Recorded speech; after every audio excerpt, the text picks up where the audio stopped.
Good morning, members, and welcome to this meeting of Audit, Risk and Scrutiny. We've been live streamed today and recorded, and this will be made available for viewing through our council website. Remote participants, please follow the good practice guidance, which includes muting microphones and switching off your video when you're not addressing the meeting, writing speak in the Teams chat function when you want to contribute. If you're in the hall, you can do this on your iPhone or iPad. Please don't repeat contributions already made by other members. No material should be posted in the chat function if it's intended as part of the discussion. The usual standing orders apply, including that any votes will be undertaken by roll call.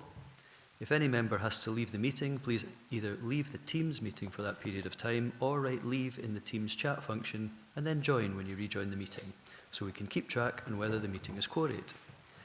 All members should speak clearly, taking the time and speaking directly into the microphone when making contributions. When referring to reports, please provide reference to the relevant page and paragraph to allow everyone to follow. Please focus contributions on areas where clarification is required or to propose an alternative to a recommendation. I approve remote participation. So sederant and apologies. Nick, could you provide the relevant sedders and apologies, please? Thank you, Chair. We have no apologies this morning. We have 7 members present in the hall.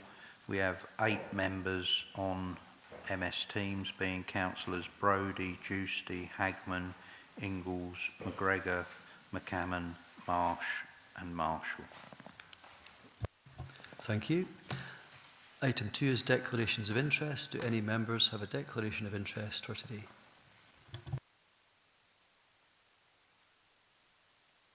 I don't see any, so item 3 is the minute of the previous meeting of 28th of January. Are we happy to approve the minute of the meeting? Okay, that's approved, thank you. Item 4, annual external audit plan for 24-25. Gillian Ross and Andrew Shannon are here from the council, and we have Peter Lindsay and Fiona Mitchell-Knight here online. It's unusual actually, because normally I think we've come to take you for granted being in the chamber, which is nice, so nice to see you online this morning. So I'll open it up to members. Well, in fact, is there anything you want to add to the report first before we open up to members?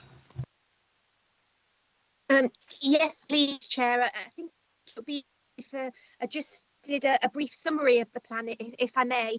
And yes, sorry we can't be there in person today. We do prefer to be there. Other commitments didn't permit it today, but hopefully you'll find our reflections on the plan helpful. So this is our plan that describes our planned audit approach for year 3 of our audit.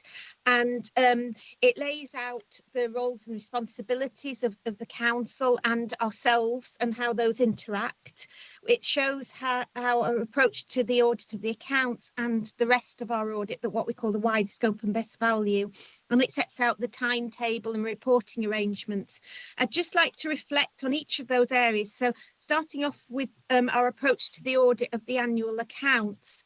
And the audit of the annual accounts, that's at page 22 of the papers that starts. And basically it lays out how our audit approach is driven by materiality and the risks of material misstatement in the accounts.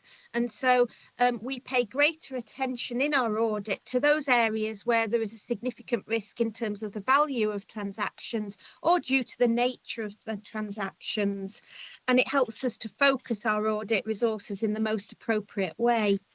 Exhibit 2 of the plan, which starts at page 24 and page 25, reports the audit risks that we have identified. And so these are the areas where we're going to pay particular attention to as part of our audit this year. The first of those risks is the fraud caused by the management override of controls.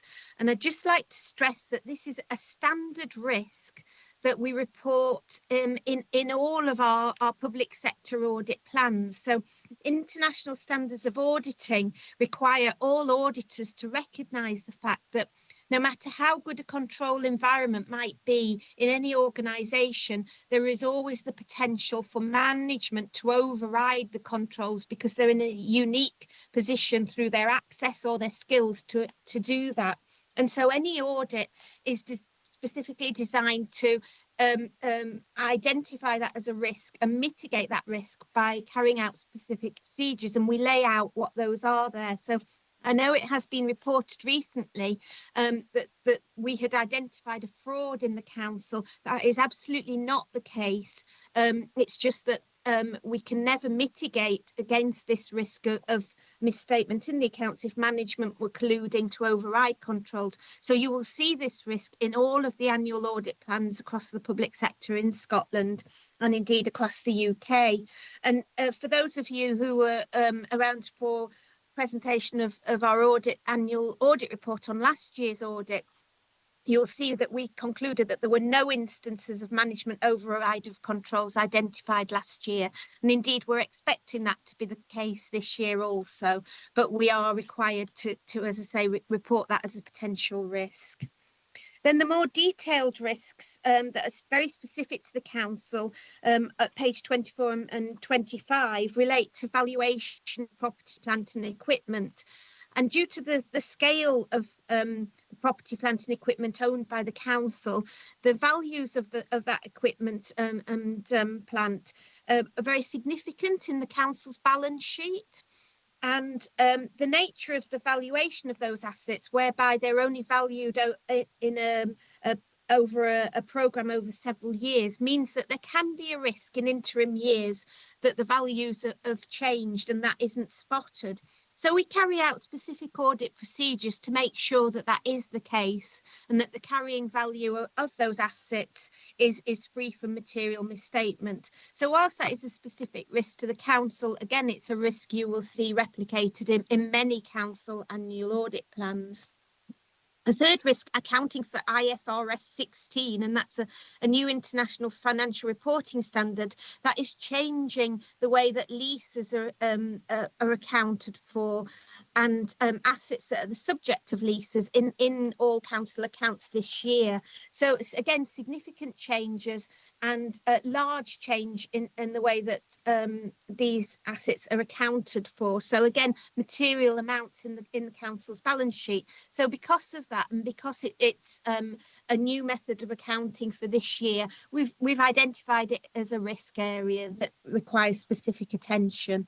So we're not expecting that at the end of the day we will find material misstatements in any of these areas, but because of the size of these transactions and because of the nature of the difficult accounting for these, we will be concentrating our efforts in those areas this year. I'll just take a brief moment to reflect on our wider scope work as well. And again, through our annual audit reports every year, you'll know that we report on financial management, financial sustainability, vision, leadership and governance, and how effectively resources are used. And pleased to say that we haven't identified any significant risks in the wider scope areas or in best value through our risk assessment process. We will be following up in all of our action plan points that were identified in last year's annual audit report, but again, no new risks in this area for us to report on. Also, page 28, just to draw your attention to the fact that this year our best value thematic review work. So every year we do a thematic approach to our best value work across Scotland to compare the position across Scotland. And this year we will be looking at transformation and how the council is redesigning services to deliver services more efficiently for the future. And that work has just started in the council, and we'll be reporting on that later in the year and prior to conclusion of our audit. And we'll reflect those findings in a management report and also in our annual audit report. So that covers the range and scope of our work. Page 31, we set out our reporting timeline. And we will be following a similar timeline to last year. So to sign off the audit of the accounts and to issue our annual audit reports by the end of November.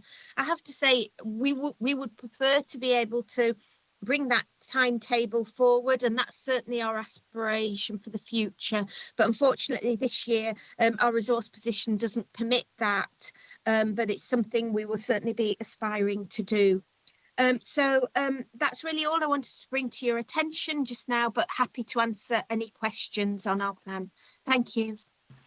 Thanks for that, Fiona. And I think that assurance around the fraud obviously is helpful, because we're really at the start of the external audit journey. We've not found anything yet in terms of that. So I think maybe, you know, that's just a word that's been picked up and put out there, which is actually, as you say, part of the standard approach you would take to any public sector external audit.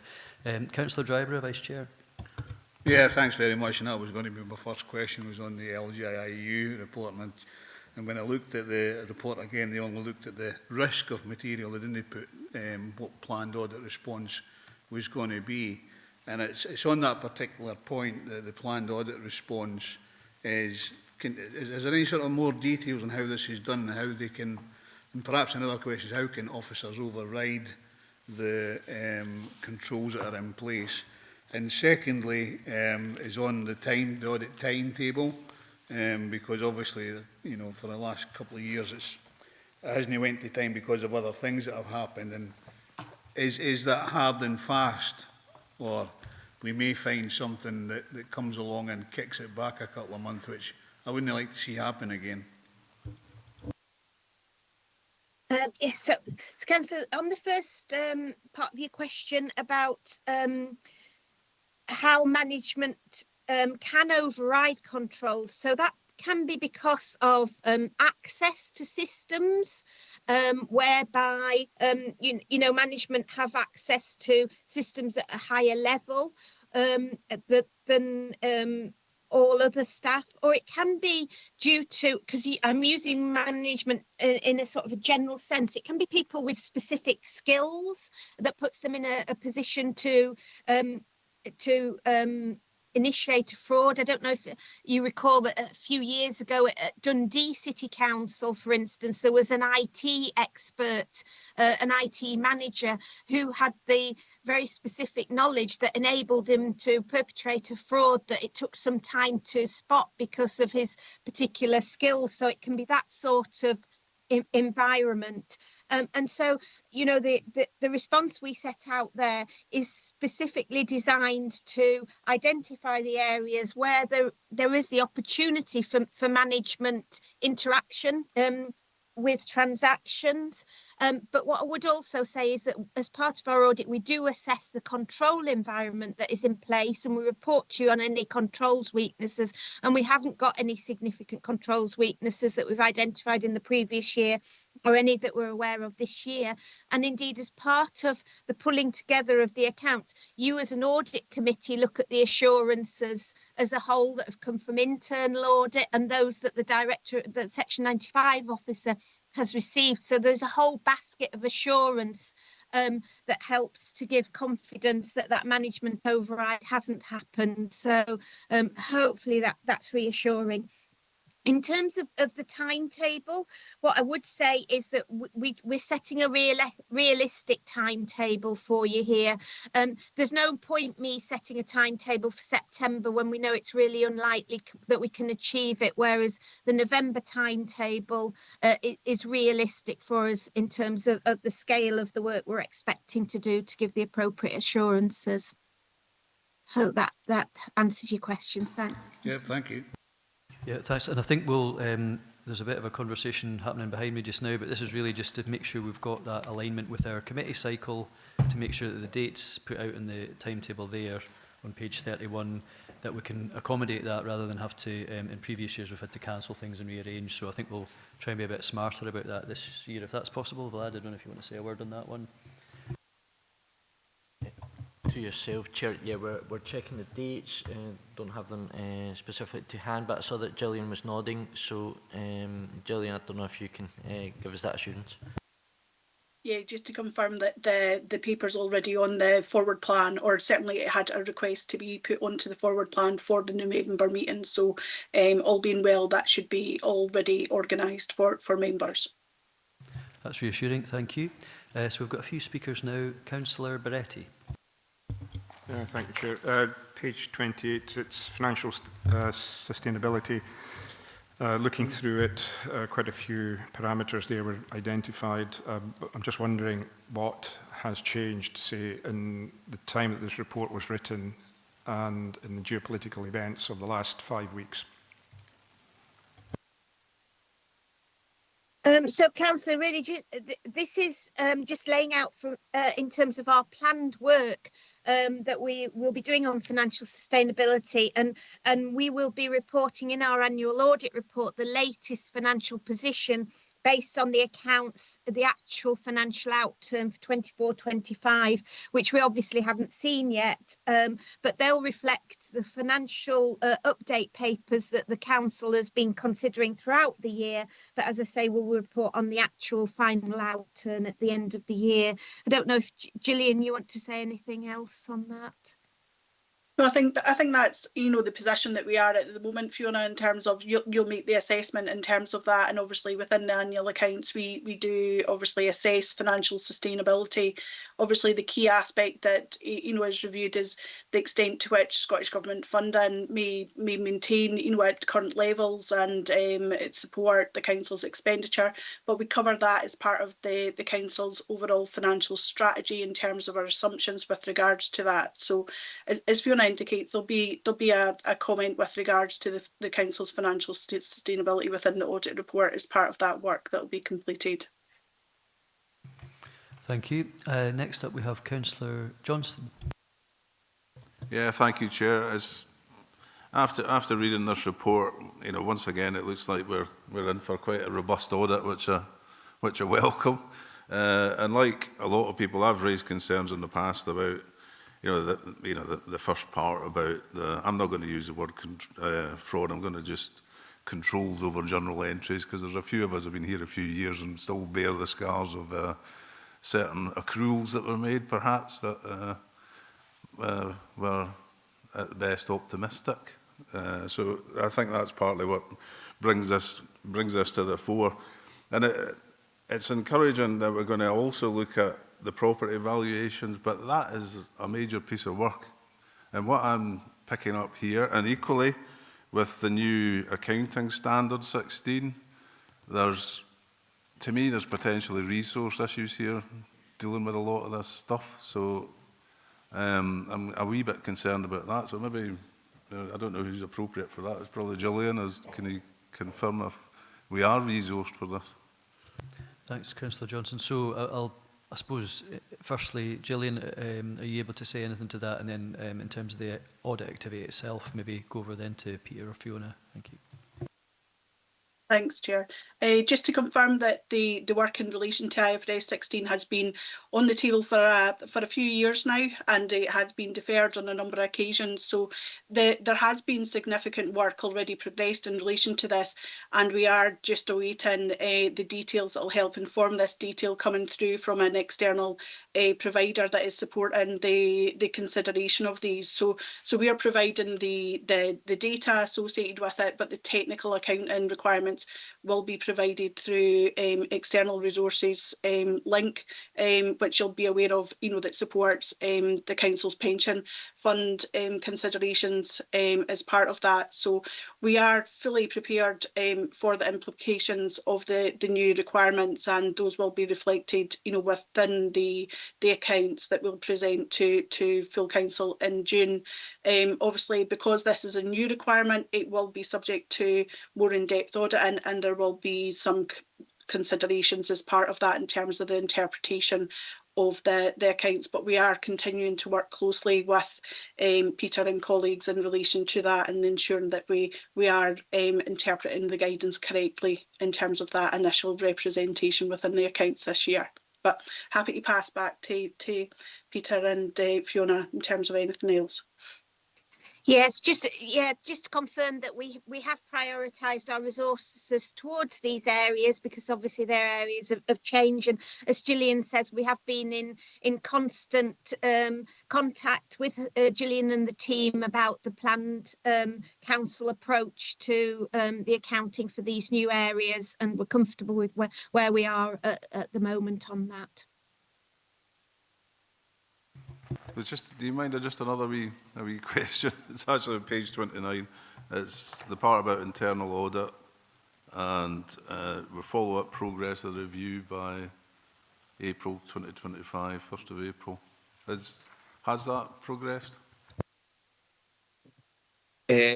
Councillor, we haven't actually looked at that as yet. We had a planning meeting with Vlad, myself and Gordon, and we touched upon this, but we'll obviously follow up. There is the sort of outcome of the review that's mentioned in paragraph 30 there. I just thought I might have got a bit of reassurance from Vlad or from Richard. So I think we want Vlad to come in on that point. Thank you, Chair. As members might recall, there was a number of actions, so there was a long list of actions, and most of them have now been completed. One of them that we're still en route to making by the end of the year is the overall look at the internal audit function, as well as some kind of low-hanging fruit that, as I said, that have already been actioned and triggered.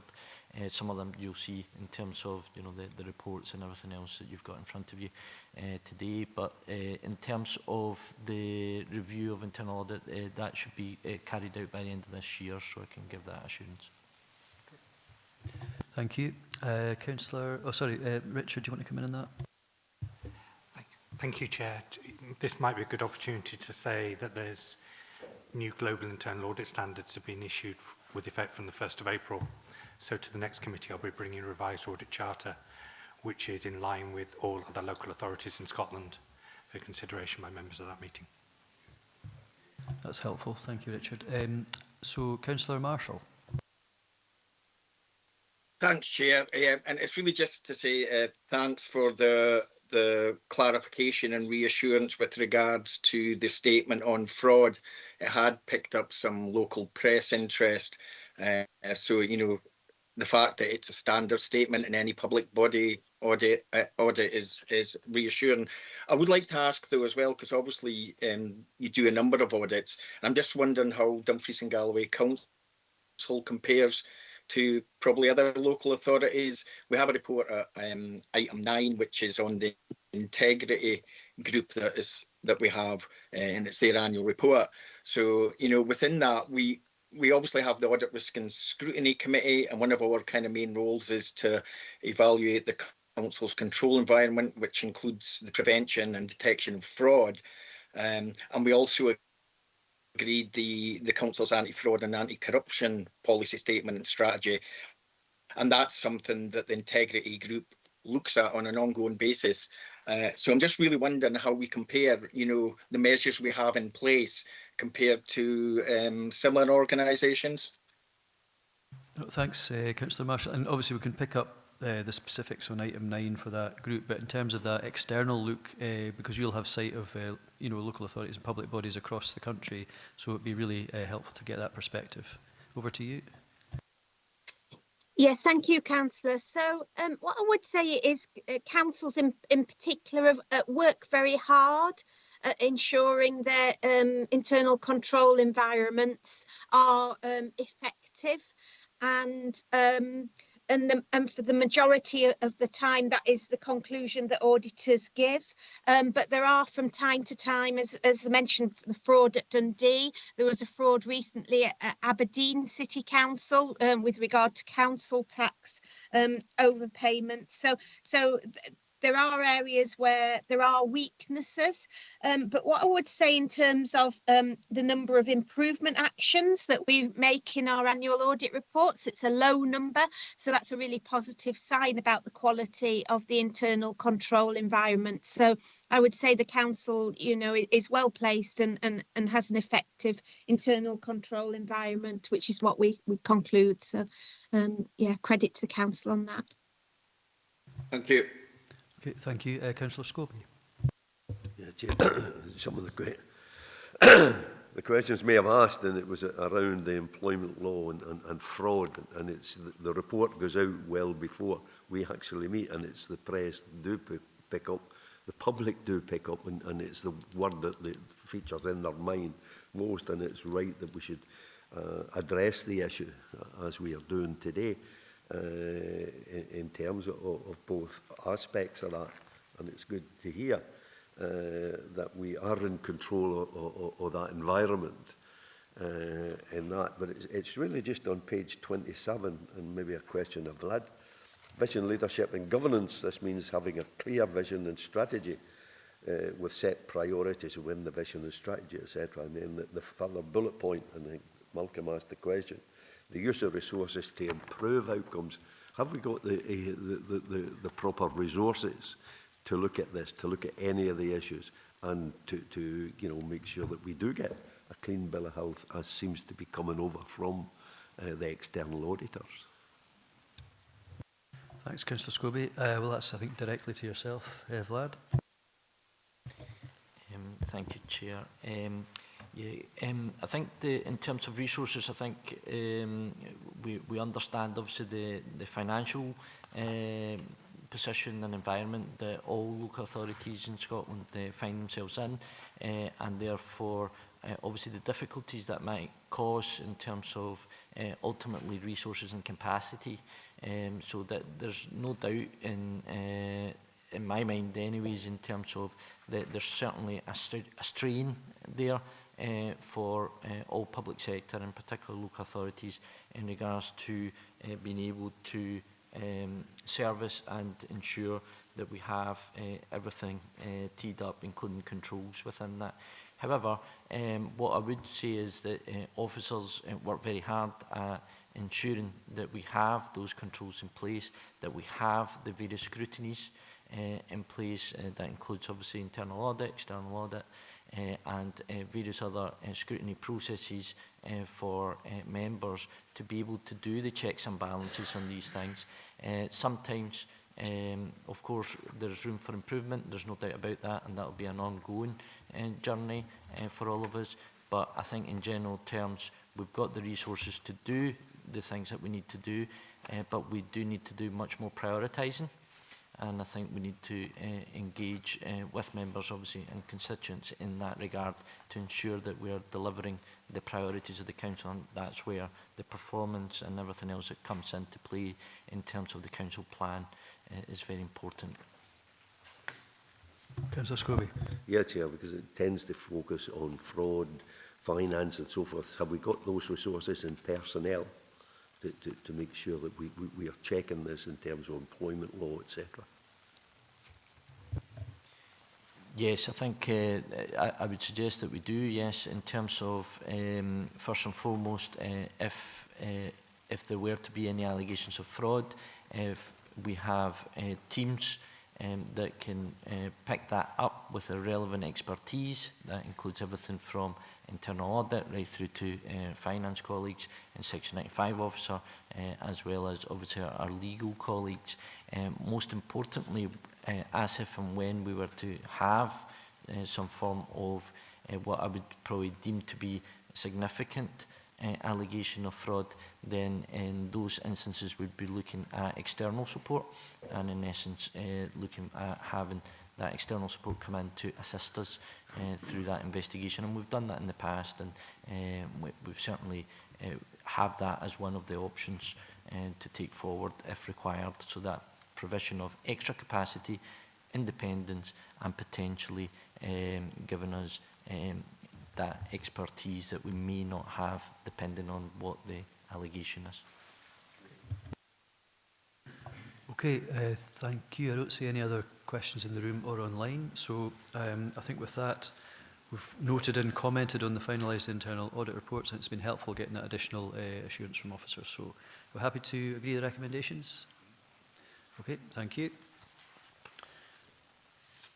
That takes us on then to item 5, and we have a number of internal audit reports here, and I'll go through them one by one through Appendix 1 through Appendix 8, and I think in the first instance it'll be Richard that can field any questions on the reports and respond or pass them on to the relevant officer. So just taking them one by one, members, we've got Appendix 1, which is around high-cost residential care packages for children. And you'll see in that, I think in the first instance, I'll pass over to Richard and he can maybe introduce the report, and then we can take any questions from there. So, Richard. Thank you, Chair. Just to say, I'm aware there was a paper to Social Work Services Committee last Thursday which included reference to this audit report and the management action being taken to address the concerns. Members will also note from that report there is a significant level of corporate level oversight into this issue, and that there is actually a meeting tomorrow to discuss the governance arrangements in place. But I'm happy to take any further questions. Thank you, Chair.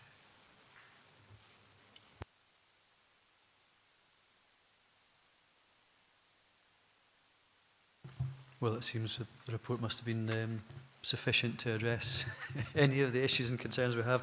I think it was obviously something that we were keen to get that assurance that we were actually carrying out our business in the appropriate way, and that we had that kind of control and oversight over the way in which we were getting services for our young people.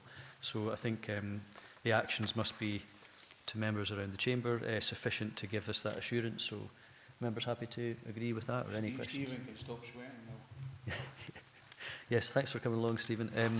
So no questions in that one. So we'll go on to Appendix 2. And this is Governance and Human Resources Performance Management. Again, Richard, do you want to maybe speak to this one?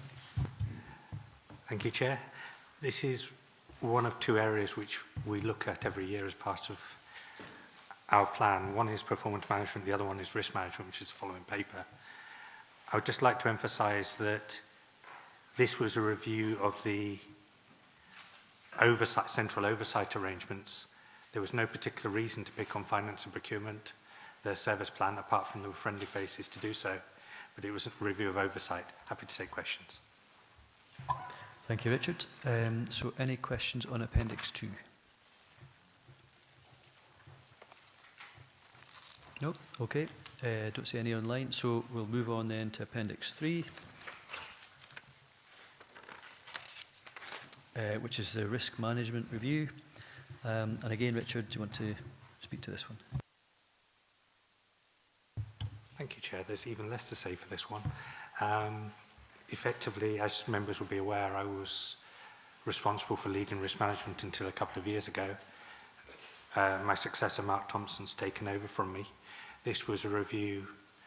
The Council is a member of the Local Authority Association of Local Authority Risk Managers. There are standards which they follow, and this was a review of our performance against the benchmarking. But basically, it's an agreed position statement between Mark and myself. Happy to take questions. Thank you. Any questions on this one?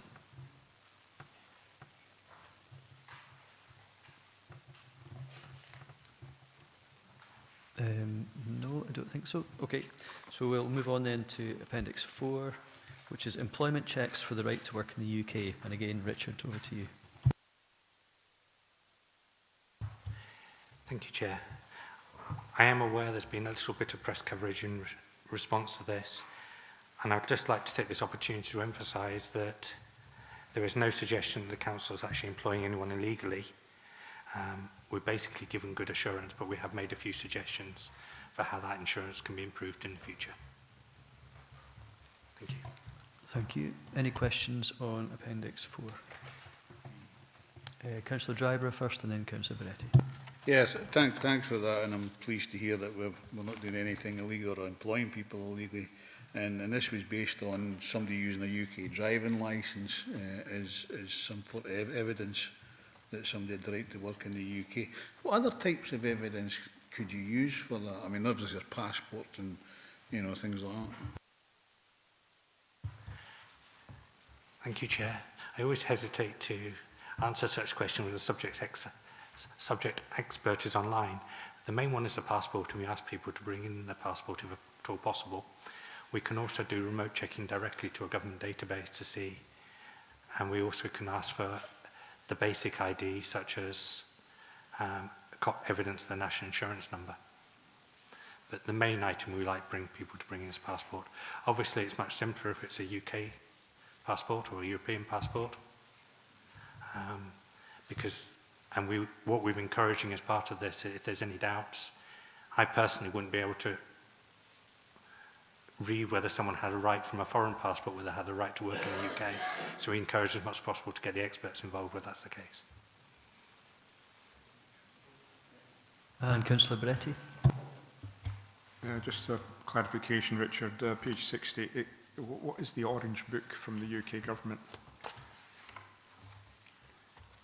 Page 60. 60.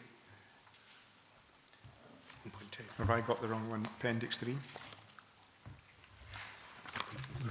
Oh, sorry, I missed it. I actually put my hand up for that one, but I didn't get a chance. I don't think I was seen.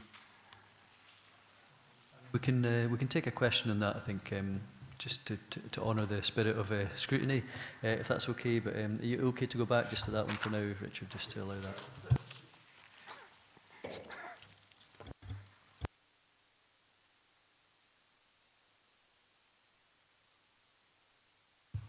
Thank you, Chair.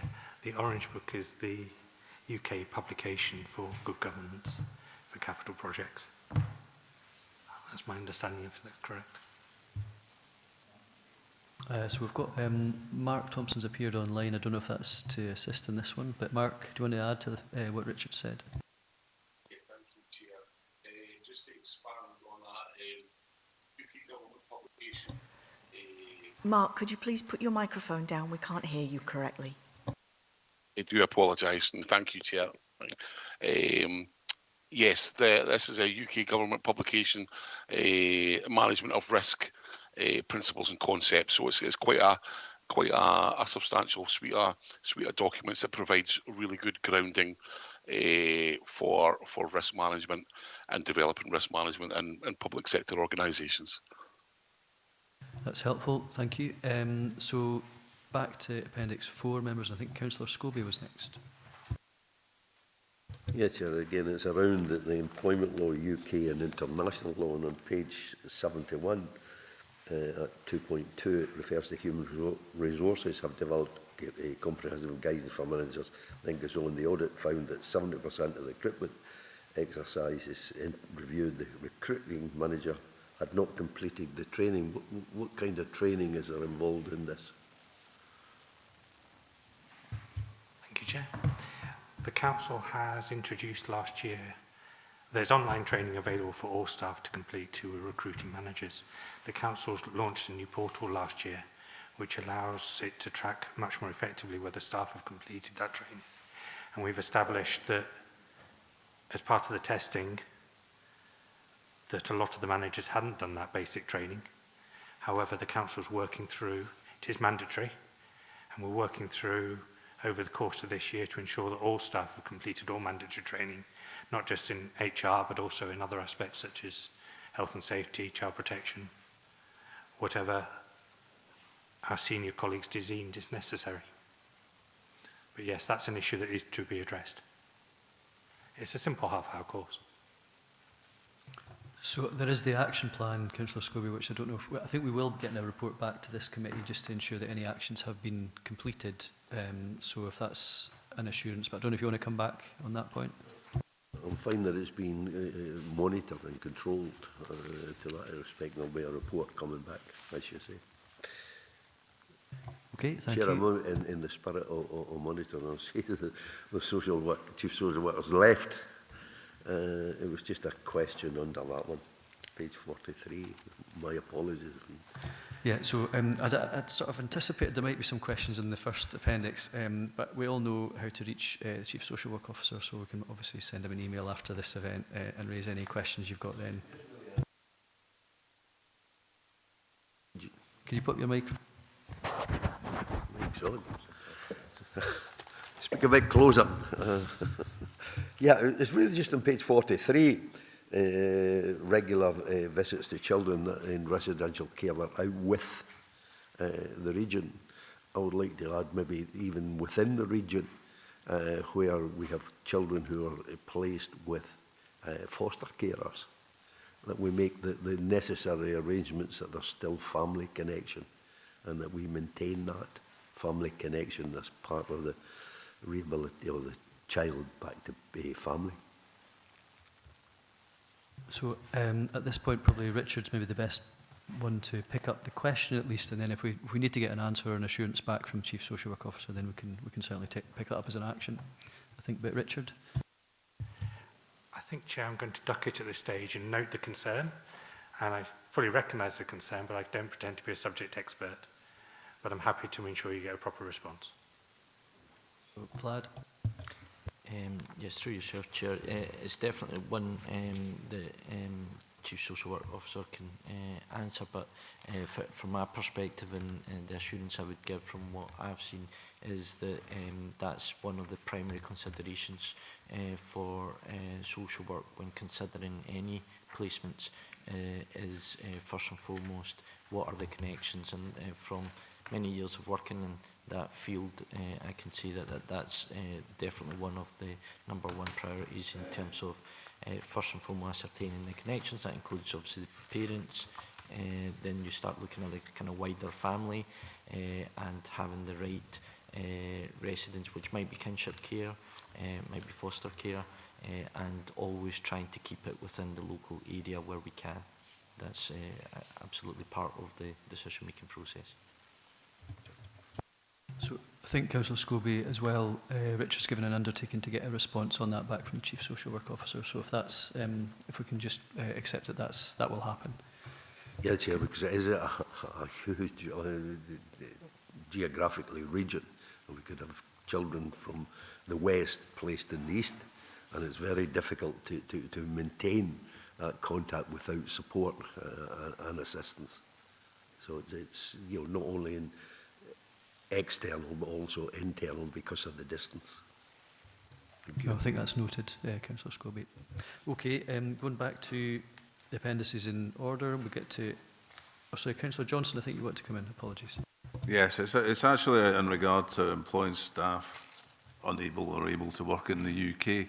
I'm going through this and I get it on the recruitment process, you check whether that's still relevant, and you mentioned people moving between different departments, so you don't need to recheck it. But I don't see anything in it that we verify people still have the right to work in the UK.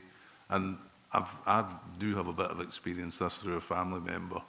And people do come to work in the UK on a visa which expires, and I'm not really seeing any relevance to whether we confirm that people can still work legally in the UK. So, yeah, I think over to Vlad. This is more about, they might be right when we first check them, but how do we know to check later on when there's maybe an expiry date to it? Yeah. Yes, thank you, Chair. And Councillor Johnson's picked up something that, in rereading the report, again, I've picked up myself, which is, I think what we'll do, if members are okay with that, is to reconfigure that action to include that do not require for British citizens, but may require for anyone who has any visas or anything else. So in essence, that needs to be double checked absolutely at that point, because as you state, rightly so, visas may well expire or might actually change in nature. So it might become a student visa and not a work visa, etc. So it's important that those checks are carried out at the right point. And therefore we'll reconfigure that action to ensure that happens, and that we're timetabling that. And if we can bring Richard in just to add to that, Richard. My apologies, Chair. I was fumbling with the papers to find the right section. It's actually section 7 that addresses this, and when we looked at the audit, and if I'm happy to be corrected if I'm wrong, but the council actually employs less than 10 employees at the moment who only have a time-limited right to work in the UK, and those are regularly checked. It's actually not a big risk.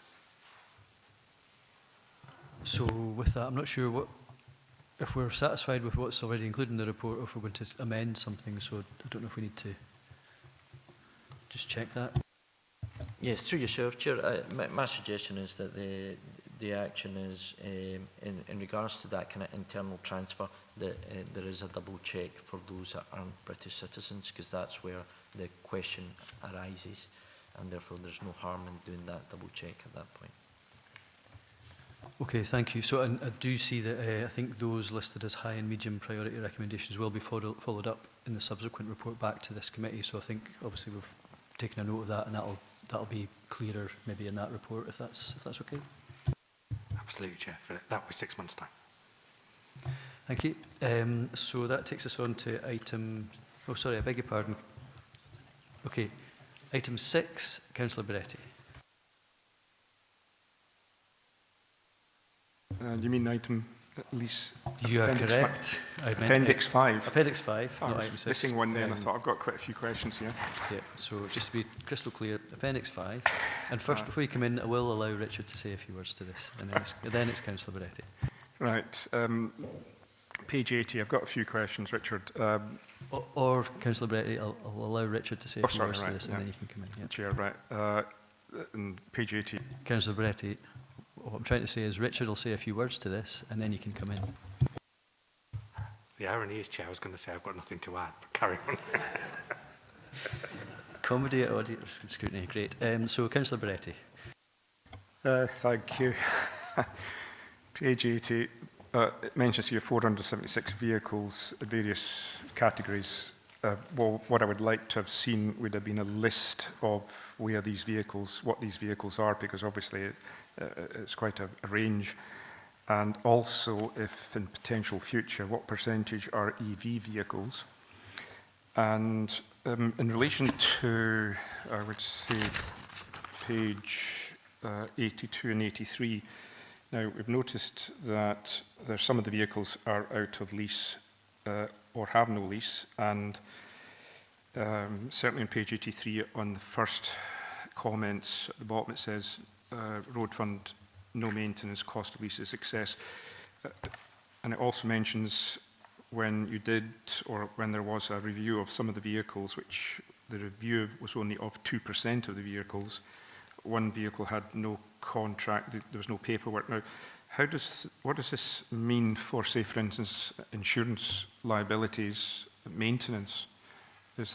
There will be an ongoing impact if something happens. So are these vehicles off the road? What is the impact? Thank you, Chair. I'll answer the first question, if I may, in terms of the overall breakdown of the fleet. There is a procurement plan for the Council's fleet, which is in place to be completed by the end of this year.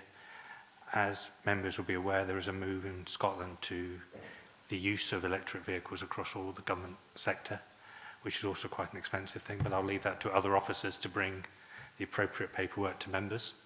I don't know how many electric vehicles we've got at the moment, but I'm happy to, again, Gordon Bryce will happily, I'm sure, give a direct answer to that one. In terms of the overall audit, which I think is the flavour for your second question, yes, it is noted at the time of the audit that a lot of the contracts have been rolled forward on a month-by-month basis without a specific decision being taken as to whether that reflected good value. Following the audit, there has been another procurement, another exercise to request a lower value of leases. So I believe there is an exercise ongoing at the moment which will reduce the cost of the council by about £80,000, simply by saying we don't need to continue paying the same cost on a lease when the vehicles are now getting older. So there were concerns raised by the audit, but I think they've now largely been addressed. But again, there'll be another follow-up in 6 months' time. Will you come back, Councillor Beretti? Yeah. I know in page 87, as it said, action point 1, process the retention of contractual documentation is developed. Is that what I would imagine is pretty urgent if we don't want to be found with vehicles that run out of lease and people are forgotten? Would that be the case? So at this point, I think we've got Gordon Bryce who can maybe speak to this directly. Gordon? Yeah, thank you, Chair, and through yourself. Councillor Beretti, so the original documentation for some of the vehicles isn't available just simply because when the teams that were in place then, when they were procured. However, the master agreements for those leases are still in place. So there's no concern when it comes to the vehicles being insured or operated, or there's no risk to mitigate for that side of stuff. Does that answer that question, or was there another part to that question? I'm getting a thumbs up from Councillor Beretti on that part of the question, Gordon, so on you go. Thank you. I quickly try and note down everything that you asked here, Councillor Beretti. So the first point is the 476 vehicles are a mix of mostly cars and vans, a few of those are vehicles between 3.5 and 7.5 tonne. As a percentage of EVs, if we looked at just the car fleet, nearly 20% of cars are fully electric. Total numbers of electric vehicles across the entire fleet, both owned and leased, is just over 70 at the moment. I think that was everything, Councillor. Have I missed anything there? No, I think that's been helpful, Gordon, thank you. I think the one point that I maybe did want a bit of clarity on was in terms of the action points, which was on action point 2 on page 88. It does say that rolling contracts are not permissible. So I just wanted a wee bit of clarity, because obviously in the findings, if you like, it did make reference to that, but then it sets out in the action points there. So has there been a change in the interim, or has there just been a clarification of how we're maintaining or procuring vehicles? Thank you.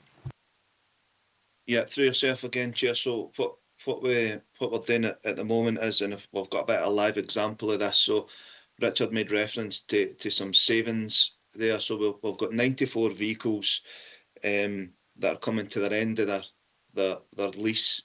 We have an option to extend those vehicles, which would be classed as a rolling contract then. So we look at those vehicles individually from a maintenance point of view to ensure that there's no any rogue vehicles within that fleet, or we're not overspending on any of the maintenance elements within those vehicles. That list and that information goes over to our procurement procurement manager, and she'll agree with me the basis of that extension. In this case, these vehicles present no risk when it comes to maintenance. They're on average 7-year-old. There's no overspends in maintenance, and a 12-month extension on those vehicles will save a short-term saving of 80 grand. So, you know, the risk's minimum. The vehicles are still in a well-maintained condition. The other side of that, if we were to renew those leases, the revenue costs would double or triple, depending on what the procurement options were. There's a larger exercise going on in the background when it comes to lease vehicles, and we're looking at spend to saves. We're looking at how we're going to renew these vehicles going forward. So it's a bit of complex landscape, but to answer your point, we have put some processes in place to control that point too. Sorry for the long-winded answer, Chair, but hopefully that answers it. No, that's perfect, and it's helpful just to get a kind of pounds and pence understanding of it as well, which is always helpful. Councillor Dashburn. Yeah, just to expand on that question, Chair, about the rolling contracts. So the audit team have said that we should be considering whether our procurement standing orders need updated to encompass this. I'm assuming from what it says here that the council aren't going to see that as an appropriate avenue. Is that correct? Thanks. Okay, thanks for that. So I'll pass over to Richard at this point. So do we need to tweak our procurement standing orders, and is that something that we'll get to take forward? Thank you, Chair. I've had a discussion with the head of procurement to have a look at the procurement standing orders. Where there's different interpretations, there's obviously room for improvement on them, but at this stage they have not been reviewed. They've not been updated.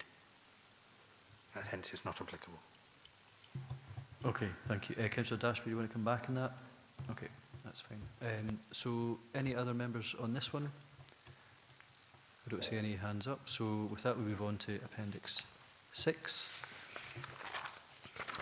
And this is income from leases. So again, Richard, over to yourself. Thank you, Chair. It's just to say that there will be a separate report on community asset transfers coming to the next meeting of this committee. This deals with leases to community bodies that were done before the community asset transfer process was in place. Thank you, Chair. Thank you. So Councillor Driver seemed to get excited there. I'm just wondering if you want to come in with a question for Richard in this one. just the one, Chair. I mean, obviously, community asset transfer can either be the full building goes over to the ownership of the community body, or we have a lease, normally a long-term lease, And one of the issues is that we would look after wind and watertight as part of that lease. Recently, in a small community group who lease a village hall, wanted the same contract as Richard Greenhouse Centre in Gretna, for instance, which is 25 years, so they can apply for more funding.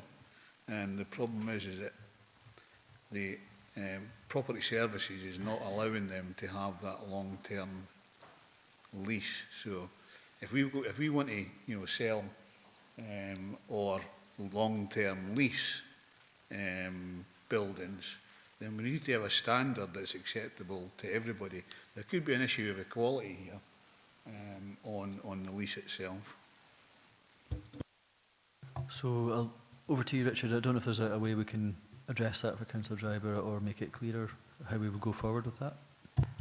Thank you, Chair. I think we've actually jumped ahead to the audit report, which I'll bring in June, which will allow for discussion. But if memory serves me correctly, there has actually been a paper being brought to full council, Vlad, on community asset transfers, which discusses a new process and policy for this. So I think that's become before members. I think the issue in general terms is that there are issues which are delegated to officers and which are for members. And actually members often are actively involved in these decisions. And whatever decisions members take should be honoured in accordance with the scheme of delegation. But again, it's coming back to process more than anything else, and I'm pleased that something's coming forward to the June thing. But it comes back to the actual policy itself being different for different buildings, and we need, and I'll take it forward to the next committees here. So I think there is a report coming. I'm not sure exactly which committee it'll be, but there is work in progress for that. And I know there was a review some time ago. I think it was the then Communities Committee, to try and standardise the type of leases we had across. I think there was 3 different models for different types of buildings, but there were a few exceptions even then. So maybe it's time for another look at that, and maybe that's what that report will seek to do. But Richard, do you want to come in on that? yes, thank you, Chair. Just to clarify, it will be an internal audit report that will be brought before this committee in June, as well as an actual review to a service committee. So are you comfortable with that just now, Councillor Driver? Okay, thank you. Councillor Marshall. Yeah, thanks, Chair. Yeah, it's just a little bit of clarification right from the start. This report is it's for community asset transfers or leases to community groups. It doesn't include, like business leases to businesses, etc. But a couple of questions. So obviously some of it isn't pretty good reading when you look at, I think when it comes to budget time, I think all groups want to see income maximisation, and there's a case here where that isn't happening. So I'm just wondering, when we get the report, will we have a list of all the leases, the 73 plus the community asset transfers? But if I note as well that on page 93, item 5, leased income is properly received. Notice there's various arrangements, but some of the income has not been recovered by the council. And again, the next one as well, the responsibility and maintenance of that's something that's still unclear. I think the main thing though as well is it's important to maximise income, and I know on page 96, item 5, we're trying to get that payment or scheduled payments, but not until March 2026. So that means it's another year that we won't be actually acquiring this income. So I'm just wondering if it could be brought forward, that timescale. Yeah, thanks, Councillor Marshall. So, I'll over to Richard, because it may be just a practical consideration in terms of that, given the breadth of the income that we might be looking for. But Richard? Thank you, Chair. I think what this audit's identified is there's some housekeeping required to look at the existing leases of the 70 leases that are there, and that takes time for officers to work through to ensure that they're up to date. But again, I agree with the elected member that where there is definitely income due that shouldn't wait for a year to seeking to recover it.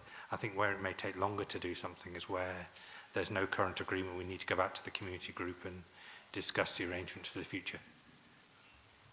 Yeah, I'm thinking there must be some of them that are quite low-hanging fruit that we can probably, you know, manage to get income from before the 2026 March. So over to, what I'm thinking is here, I'm not sure how we would, I'm sure we'd have to find a way that we could actually update members as to what progress had been made with the recovery of some incomes that were perhaps low-hanging fruit, but I'm not sure how what the best way to do that would be, unless it was like a note to members or an update. But again, I'm not sure if that would be at a ward level or a corporate level. So, I mean, Richard, I don't know if you want to respond first, and then I'll seek a wee bit of advice from Vlad as to what action we might take forward if we need to do that. Richard?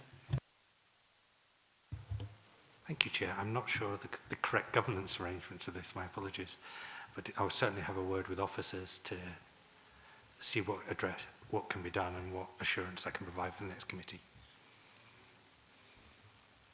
Through yourself, Chair, I think this should be coming back, Richard, will it not, in 6 months, and therefore I think what we can take away and discuss with the relevant departments is that ask from Councillor Marshall in terms of ensuring that any debt recovery in essence is triggered sooner rather than later, and to give that assurance at that 6 month period. I think that's a reasonable ask. Yeah, so I'll let you. Councillor Marshall's given a thumbs up for that, but I think there's maybe just that time scale for the on page 96 where it does say March 2026. However, if there's a report coming back in 6 months' time, it'll be much clearer where there's maybe some outliers. Maybe that could be included in the report just to assist members who want to get a sense of what's still to do in that remaining period of time. So if that could be taken forward. Thank you, Richard. Thank you, Chair. I think it's interesting to note the concerns from elected members on this issue, and certainly in 6 months' time we'll provide an update on this report. Okay, thank you. So we have Councillor Beretti now. Yeah, thank you, Chair. Page 93 and various other pages, but it refers to leases and utility charges. Are all utility bills captured in lease arrangements? And it's come to some of our attention that some locations are getting free electricity because there are not lease arrangements, or for somehow they've been misplaced. So I'm sure there's a few specifics, but Richard, I don't know if that was covered, because the lease may or may not. We might not have been inspecting what the range of cover of the lease was. Often it is just wind and water tight, but sometimes there are legacy utility connections that we only discover later on. Are you able to speak to that one? Thank you, Chair. I think that is one of the things that's actually come out of this audit, that there are inconsistencies in between what was originally agreed and what is the current working practices, and that's one of the things that I think this review by the service is seeking to address.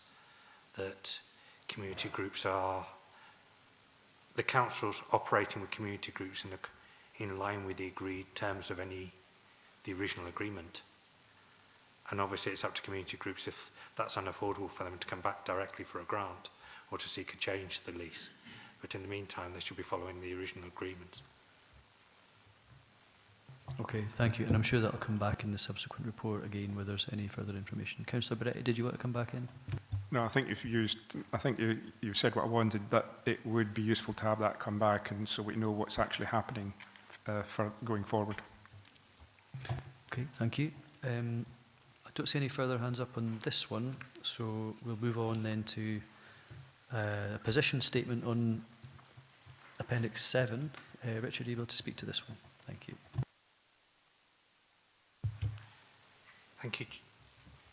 Thank you, Chair. This was included in the audit plan as a result of a concern raised by the previous director in terms of the monitoring arrangements for road closures and the lack of available staff for him to do that role. When we actually did the introductory work for this audit, we've established that the service had moved on from that position and that staff had been allocated to do the requisite work, so a full audit was no longer deemed necessary, and hence a position statement.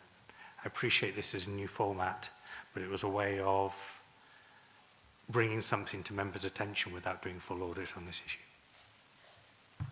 So a couple of questions. I think Councillor Marshall first and then Scobie. Yeah, thanks, Chair. I think this is a really, I welcome the report. It really is quite concerning, though, and I think some of us longer serving members will remember that we used to have I think there was 4 officers, and they were classed as public utilities inspectors. So they not only checked the integrity of the roads that were repaired or surfaced by the council, but also quite key to as well was actually monitoring all the work that was done with regards to not only the public utilities, but also there's a lot of the wind farm developers. They need to get connections into the grid. We found that when we had this scope of officers across the region, that they more than paid for the the resources that were required for that, because the amount of substandard work that was flagged up, and we managed to get them to go back and do full resurfacing. And I can remember one, and I think it was with regards to wind farm connecting into the grid at Chapel Cross, and the whole of the road between Anne and Eaglefield was done to substandard, and because of an inspection we managed to get them back to repair that road. So and I did ask a question a number of years ago, because I always thought the PUIs were still in place, and then discovered that they were not. So we have put an additional manpower resource into the roads, and I know at the top of page 98 it does say now that 3 staff have been allocated for this role, 1 in the west, 1 in the east, and 1 in Dumfries. Now that's less than I can remember, when there's probably more roadworks. If you look at the likes of broadband, etc., and they're going right through the region, so there's less resource. So I'm a little bit concerned about the resource, and it's good that the director actually flagged this up, and I think we should start to get back to a position that we used to be in, when we were monitoring all works done on our roads. So I'm just a little bit worried about the resource that's in there. And what it doesn't say, it says 3 staff have now been allocated for this role. Is that in a part-time capacity? So probably just like a little bit more reassurance and information on that.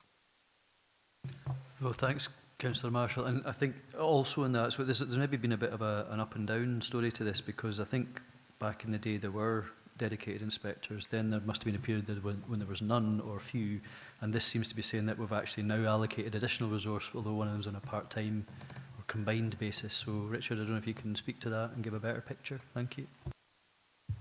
Thank you, Chair. My understanding is there's 2 full-time officers, and the 3rd full-time officer splits this role with something else.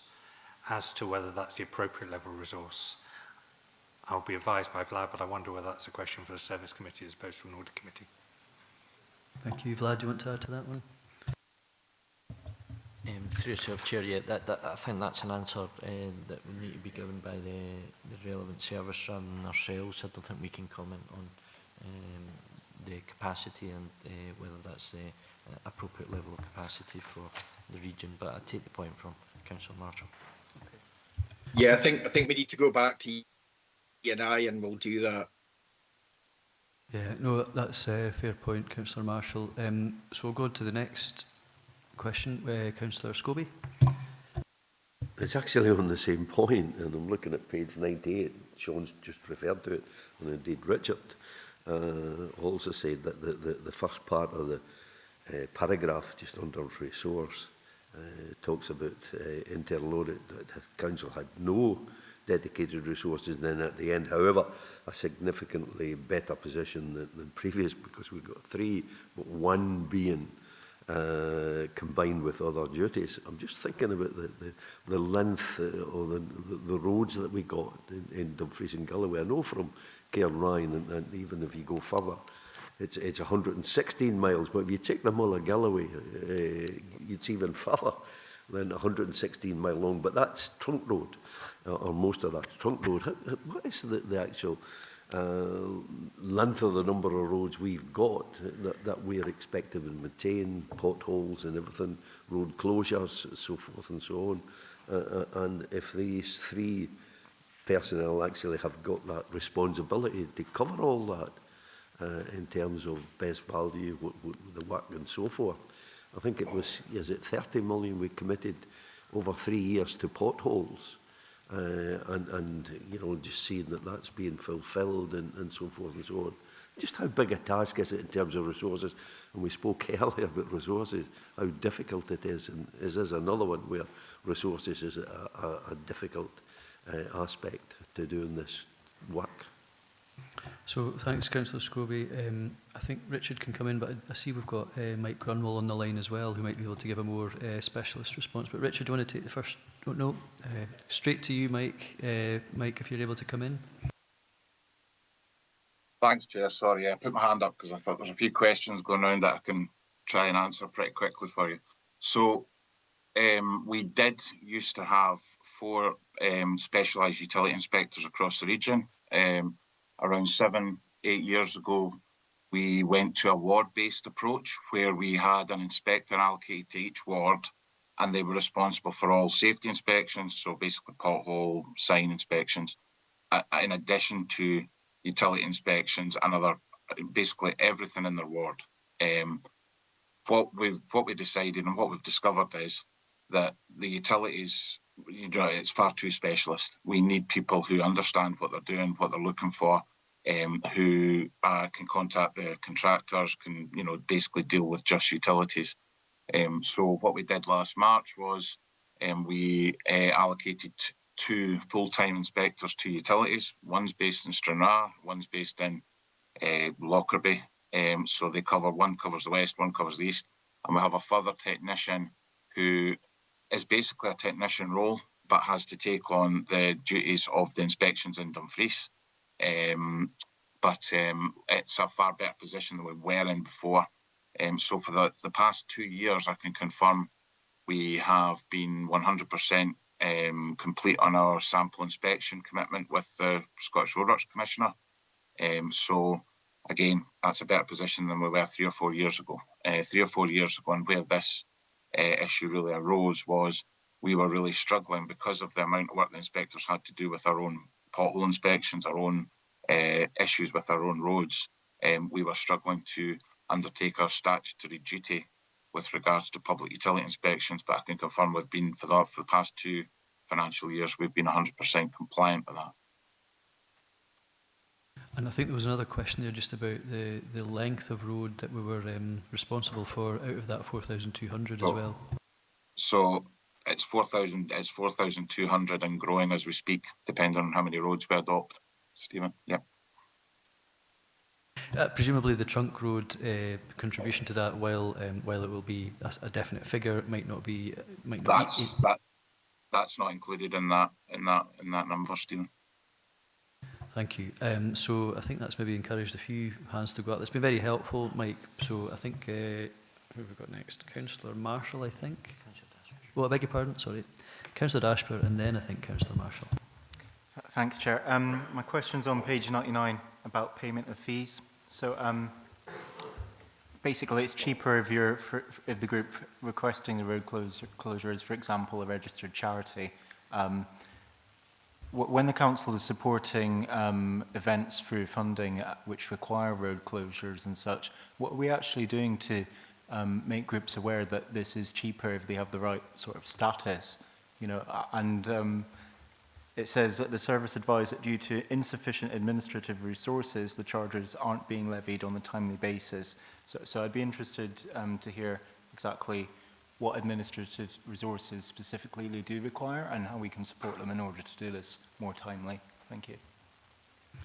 Thanks for that, Councillor Ashburn. So I remember a case in Moffat where I think a local group worked with a local registered charitable trust in order to benefit from this fee rate, because otherwise they'd have been charged sort of full whack, as it were. So there is something there about how we might assist community groups, who maybe ward officers or something, but I don't know if that would go to Richard in this case, or if again would be back to Mike if he's still available on the call to answer it.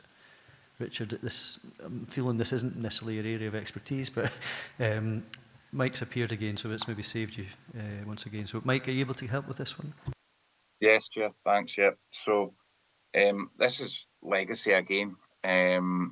Other local authorities have different charging mechanisms, whether it be local, registered charities, community groups. We obviously have to have the different mechanisms, different levies, because of the different types of order we have requested of us.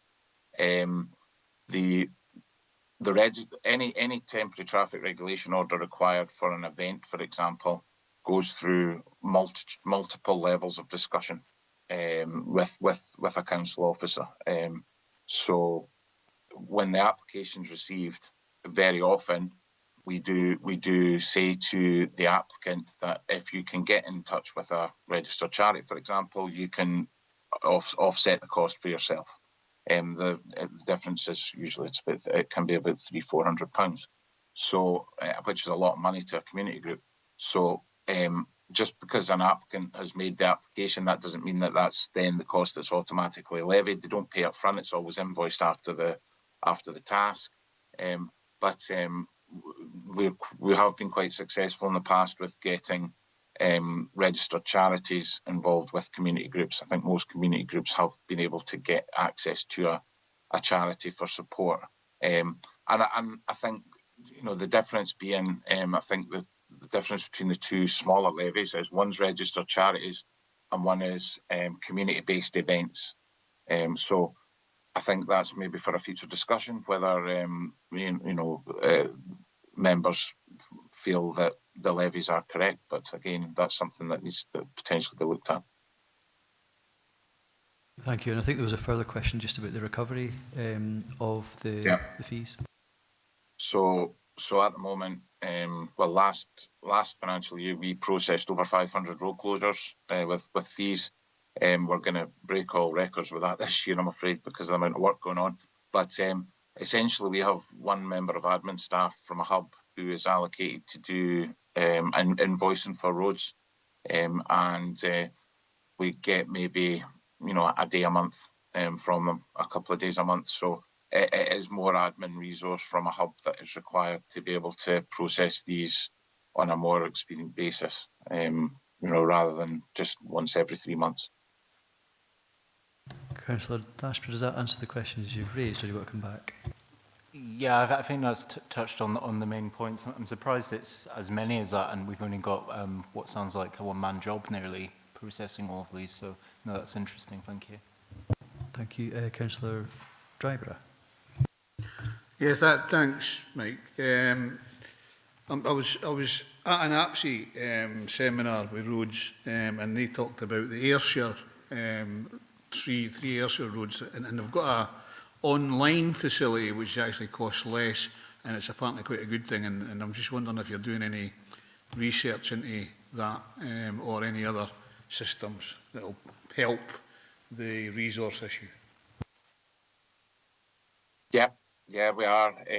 We've looked into them previously. They do cut down the time it takes to process the applications, which would be a massive help at my end. And I have been, kind of pushing for it for a few years now. So I'm getting closer, actually. So hopefully, sorry, Councillor Driver, I'm getting closer. So hopefully, we brought in a new back office system, which has been through committees last year, through a company called Causeway and Alloy, which is being used for all our systems, and they offer up one of these. It's a TRO database, which will be very useful in also decriminalised parking enforcement. With regards to managing our traffic orders. So it is very much on our radar, yeah.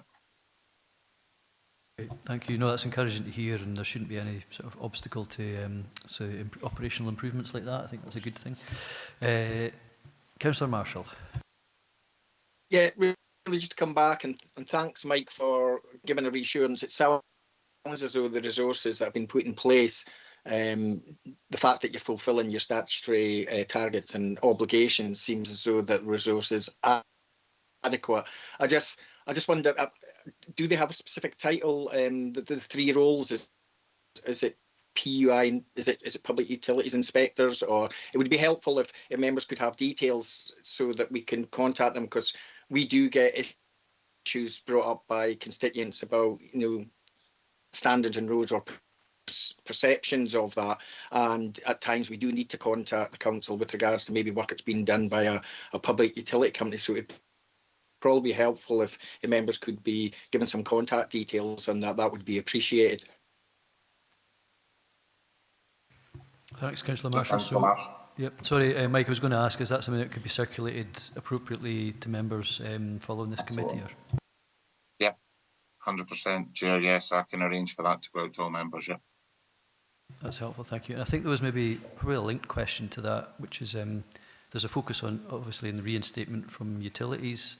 But I think, I don't know if it's the same for a lot of elected members' inboxes, but just on the nature of general repairs, would they be inspected as well? Because there seems to be when you talked about the ward level way of working, that would cover, just our council repairing road defects, utilities repairing road defects, all that sort of thing. But with the specialism, does that mean we're still checking the quality of repair that we're doing to our own road defects quite outside any utility works? Mike? So on that, Chair, the local authority, so Dumfries and Galloway Council, we do not have to repair the roads to the same standard that the utilities do. So we use a slightly different level of, for example, depth of materials. The yellow book, which we use for, it's called the specification for reinstatements and openings of roads, that is mandatory for utilities. When we do pothole patching, for example, we don't dig out automatically 100 mil. We may only patch the top 50 mil, depending on what depth the pothole is. It's a lot of it's cost dependent as well. So the actual reinstatement that's required by the local authority is very different to what's required from utilities, which is why having dedicated utility inspectors who know the specification that they're needing to manage and they're needing to inspect to makes a lot more sense. And that's why we're getting a lot better results over the last couple of years, because we have 2 or 3 members of staff who are out on the roads just looking at utilities and working to the same standard as the rest of the UK. Okay, thanks for that. I can't see any other members wishing to come in at this point. So with that, thanks very much, Mike, for adding value to that one. That's really helpful, and we'll look out for a couple of those actions being followed up for contacts for members. That takes us on to Appendix 8. So I think this is where we're looking a bit more about GDPR, but Richard, I don't know if you want to again maybe introduce this one and then we'll go over to members. Thank you, Chair. This is a high-level review based on the information in the public domain that's given out by the Council on how we use data. And the overall conclusion is it will be useful to the Council to consider what information it has in the public domain in terms of privacy notices. Thank you, Chair. Thanks, Richard. So, members, any questions on this one? Councillor Dashper. Thank you. Page 104 says that we're going to be doing a full review of departmental privacy notices. Will that include elected members and how we handle information in terms of data protection? I'm conscious that how the council does something is maybe different than how we should be doing things in terms of how we handle sensitive information and such. Thank you.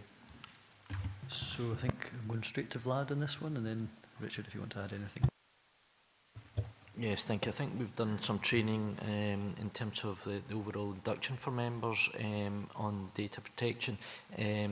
Important to note that we can by all means give some of the templates that are available for members in terms of the privacy notice that you may wish to adopt, but the elected members themselves are data controllers. And therefore it's in essence the duty falls on the data controller to ensure that they've got the right privacy notice, if you need to use them, available. but obviously officers are here to help in that regard. So if there are any specific questions, then we can try and help with that. But the duty falls on members to decide what their privacy notices are, not for the council to decide what they should be for members. That's useful. Thank you. Thanks.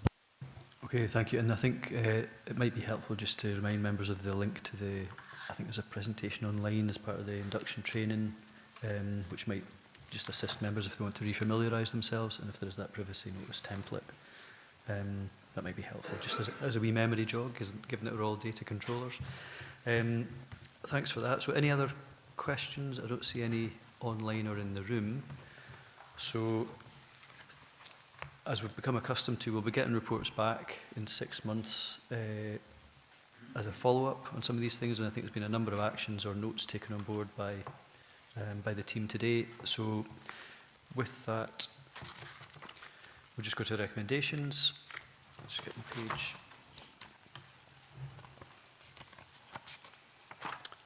Are we happy that we've noted and commented? Happy to agree? Okay, thank you.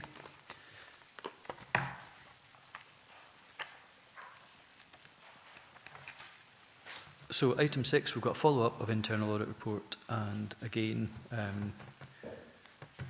we've been asked to note and comment on the progress being made by management in addressing the reports, and then agree if satisfied to close these with no further action or no further reports on these. So Richard, do you want to speak to this, please?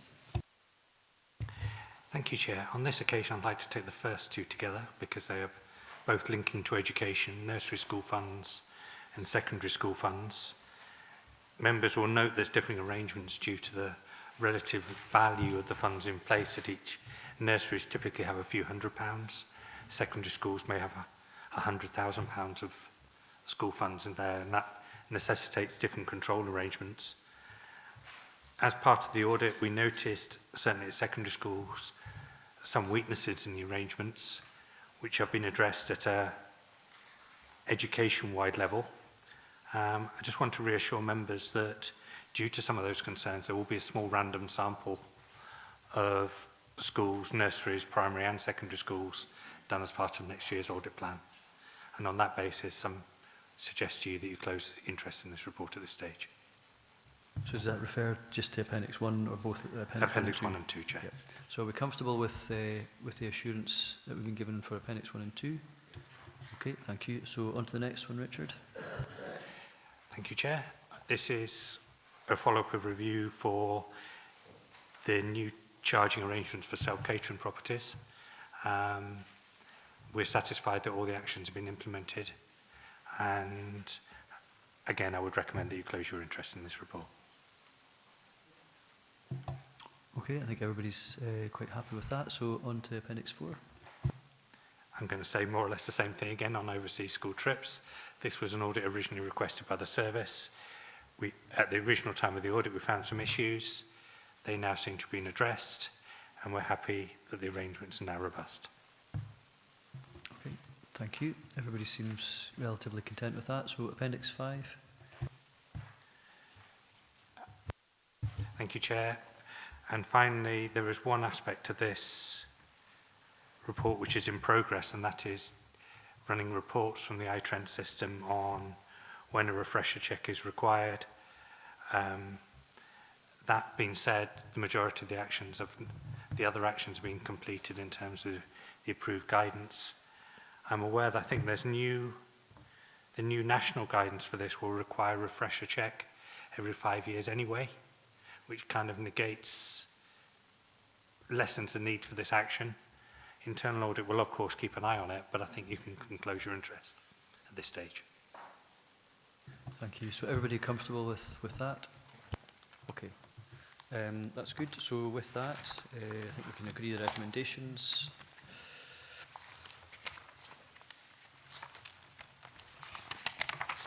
To note and comment on any progress, and agree if we're satisfied that no further reports are required. Happy to do so?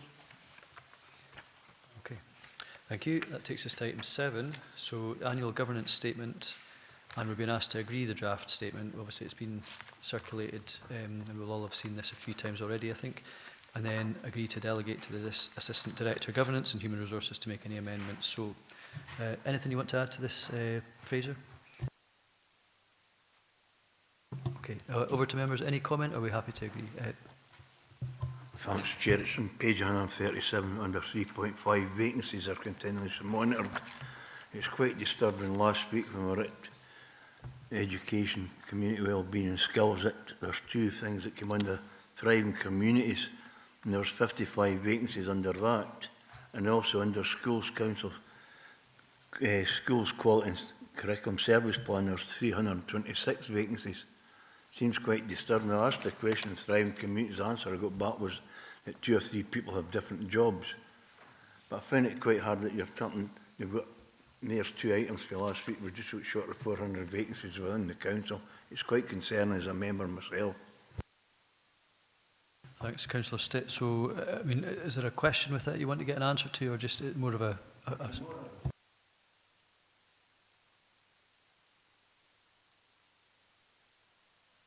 So just of course, Vice Chair. Because obviously one of the things that we've got to look at is the budget setting process as well. And in many of the budget setting processes, you see the vacancies will not be filled. If we are sitting at, you know, nearly 400 vacancies, are we going to get a template that's going to say this vacancy will not be filled if we're finding difficulty in education, social work and wherever else because of this? So there is a bit of an issue here, I think, that potentially we'll have to go to a different committee to look at this. But I think there is an issue there that looks at this vacancies are continuously monitored. Well, if they're continuously monitored, why are they not filling them? So, I mean, there is something I think we could at some point decide to call in a report from another committee, and I don't know if there's one that specifically relates to the vacancies. Maybe it's around education, so it might be something we want to exercise as a committee at some point. But in terms of this particular report here, Fraser, I don't know if you want to maybe speak to just that paragraph in terms of what that means to the Audit, Risk and Scrutiny Committee, but clearly there's an issue across other parts of the council in terms of how vacancies are being managed or recruited to.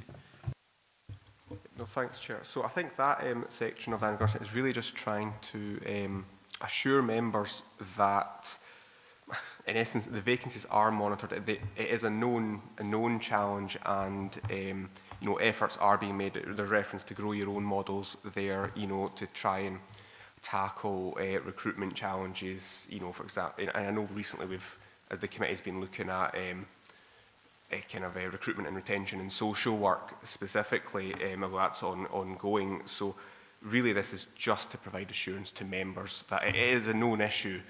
It's not this committee's role or this particular report's sort of role to tackle said challenge, but it is there to highlight to members that it is a known challenge, and it is being addressed through some of the examples there, although it's not an exhaustive list of methods of addressing it.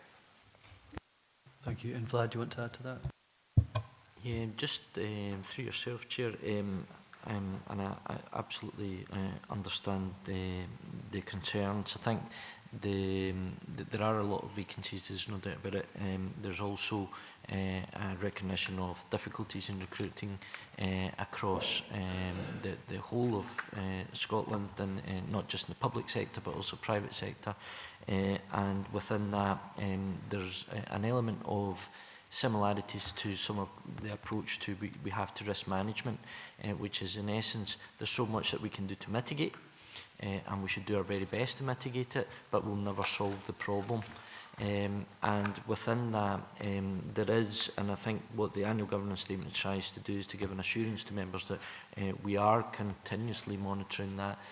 As an example of that, every manager will have a dashboard that will show very clearly what their staffing is, what their vacancies are, and some of the constituent kind of employees within that as well, for that direct monitoring and assurance from management and then obviously through the relevant one-to-ones, and certainly when I've got those one-to-ones, that's one of the things that we have to look at, both in terms of the direct reports to myself, but also when I'm doing my one-to-ones further up the ranks. So there is a continuous look at vacancy management, looking to see what we're doing about it, and some of this plays into the project that members have agreed with, which is to look at overall kind of consultancy and agencies and how we're using those and mitigate that, and in essence try and improve that recruitment drive where possible. So that's part and parcel of the projects that we've got in place, but recognition that there are difficulties there. So, Councillor Stitt, I mean, obviously there are concerns that are noted, but is there any, I mean, does that at least satisfy that? I'm quite happy with the reply, Chair, thanks. Okay, so I mean, there is a scrutiny review that's been ongoing in terms of recruitment and retention for social work, and maybe, you know, when we'll get to this point when we're inviting members to put forward what they'd like to do as a scrutiny review, it might be that education warrants particular attention in terms of that recruitment and retention, but that's again up for members to decide. But there are avenues that we could take forward to maybe have a closer look at how well we're sort of trying to achieve our objectives. So, okay, I think we've got Councillor Beretti first. No, sorry, I beg your pardon, Councillor Scobie and then Beretti. No, Chair, I think it's been answered. I've raised this in social work, and what concerned me was that the vacancies were being continued and being taken as part of the savings, rather than looking to fill those vacancies. But I see in 3.5.5 it's being monitored, and we've heard from Fraser that's being monitored, because I think it's the length of the vacancy, notwithstanding what Vlad said about the recruitment, but they're not all in as social workers. I was told there are other vacancies that might be easier filled, but still maybe not, you know, being taken more as, my concern was they're being taken as savings rather than looking to fill the vacancy, and it's the length of time those vacancies run for. But happy with what's been said. Thanks, Councillor Scobie. So, Councillor Beretti. Yeah, thank you, Chair. It's more just a comment rather than any questions. I'm just noticing that on page 128 we finally get to recommend to see the Tackling Poverty, Inequalities Housing Subcommittee active, along with the Climate, Environment and Biodiversity Subcommittee. That last committee has to deal with issues which are caused by the first, because climate change exacerbates a lot of the problems that the other committee has. So I'm very pleased that we're finally on the books. Thanks for that comment. So I think around about the houses we've got to the recommendations. So are we happy to agree the draft annual governance statement, and then agree to delegate to Assistant Director of Governance and Human Resource to make any amendments in order to finalise prior to inclusion in the final audited accounts? No objections here, I don't think, so thank you very much, Fraser. That takes us on to item 8. And here we've been asked to consider the work undertaken and reported to the committee over the last year. And then do we think we've, how well have we done, basically? So who's speaking to this one? Will this be Fraser? Or you look very willing and eager to speak to it, so I'll go over to you. Might regret that. No, as I say, it's a standard report from the committee, trying to showcase how the committee has fulfilled its remit. Appendix 1 shows, you know, all bar the one delegation, which the chair's already kind of referenced earlier, about calling in for scrutiny or inspection. But I think it does show that the committee has most certainly been addressing almost all of its remit, and doing so effectively throughout the year. Okay. Thanks for that, Fraser. So we do have a question on that. I think Councillor Dashper first. An eager hand from Councillor Betty, but I'll have to follow Councillor Driver after that. So, Councillor Dashper. Thank you. Page 153, got calling in for scrutiny any inspection or value for money report received by a strategic committee. We've not done that, but can I just ask what we mean by an inspection report specifically? Thanks. Yep, thanks, Councillor Dashper. So in terms of inspection reports, I think there's some examples actually in a further report later on. I think there's been a few kind of social work reports highlighted there. There might be a schools one there as well. I can't actually remember if I've mentioned that one or not, but it's those types of, I guess, formal inspection reports that the council's received from an external body. Yeah, through yourself, Chair. Yeah, well, it's in essence, yeah, it's an outside body kind of inspection of the council in some way or another. Obviously, you already get quite a bit of that here in Audit, Risk and Scrutiny in terms of you've got the external audit, first and foremost, but also you get reports such as RIPSA type reports, which we presented not in the too distant past to this committee. But ultimately the options there in terms of if members do wish to have any of those themes as part of your scrutiny process, then obviously one of the items later on is about that procedure and how you get those themes into that, but that's for members to decide. Thank you. So presumably that's HMIE and Care Inspectorate type reports? Yep, okay, thank you. So Councillor Dryborough? Yeah, just on the responses to the survey that you done, Fraser, how many responses did you get from the committee?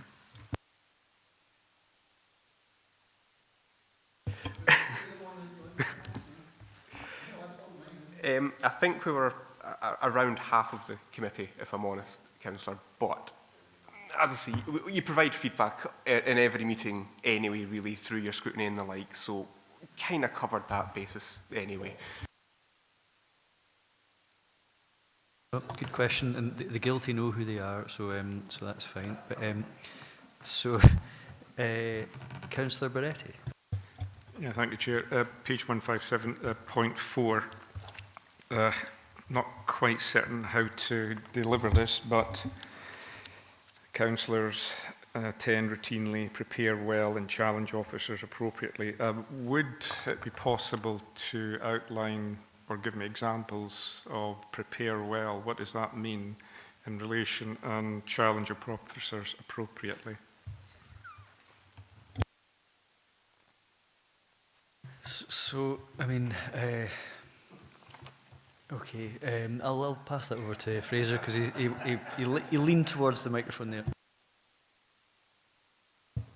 Yeah, but through yourself, Chair, I'll maybe not put Fraser on in that particular spot. Correct me if I'm wrong, but I think that's the answers to the question in terms of what that has been provided by members in terms of that particular question.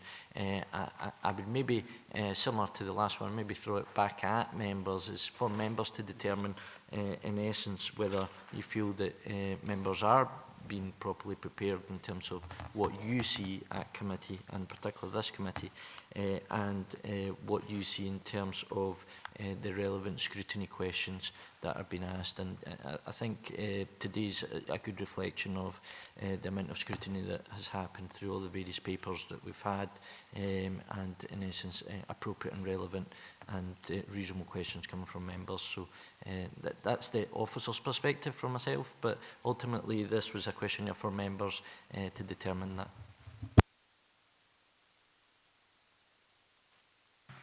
So and yeah, so I think just from a maybe a member perspective, I think each of us probably takes our own duties as seriously as we can in terms of how we prepare and read the reports beforehand, and maybe think of the questions that we want to ask. And part of this is a bit of that, but also, and how do we think other folk are doing? Are we showing other folk up? Are we getting shown up by other folk? You know, so there's a wee bit of a self-reflection in this. But I think broadly, the actual the responses have been generally positive. So I think we can't really.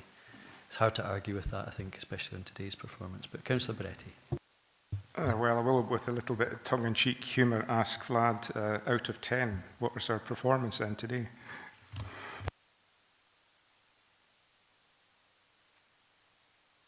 Vlad, you don't have to answer, but you could equally give a tongue-in-cheek humorous response if you want.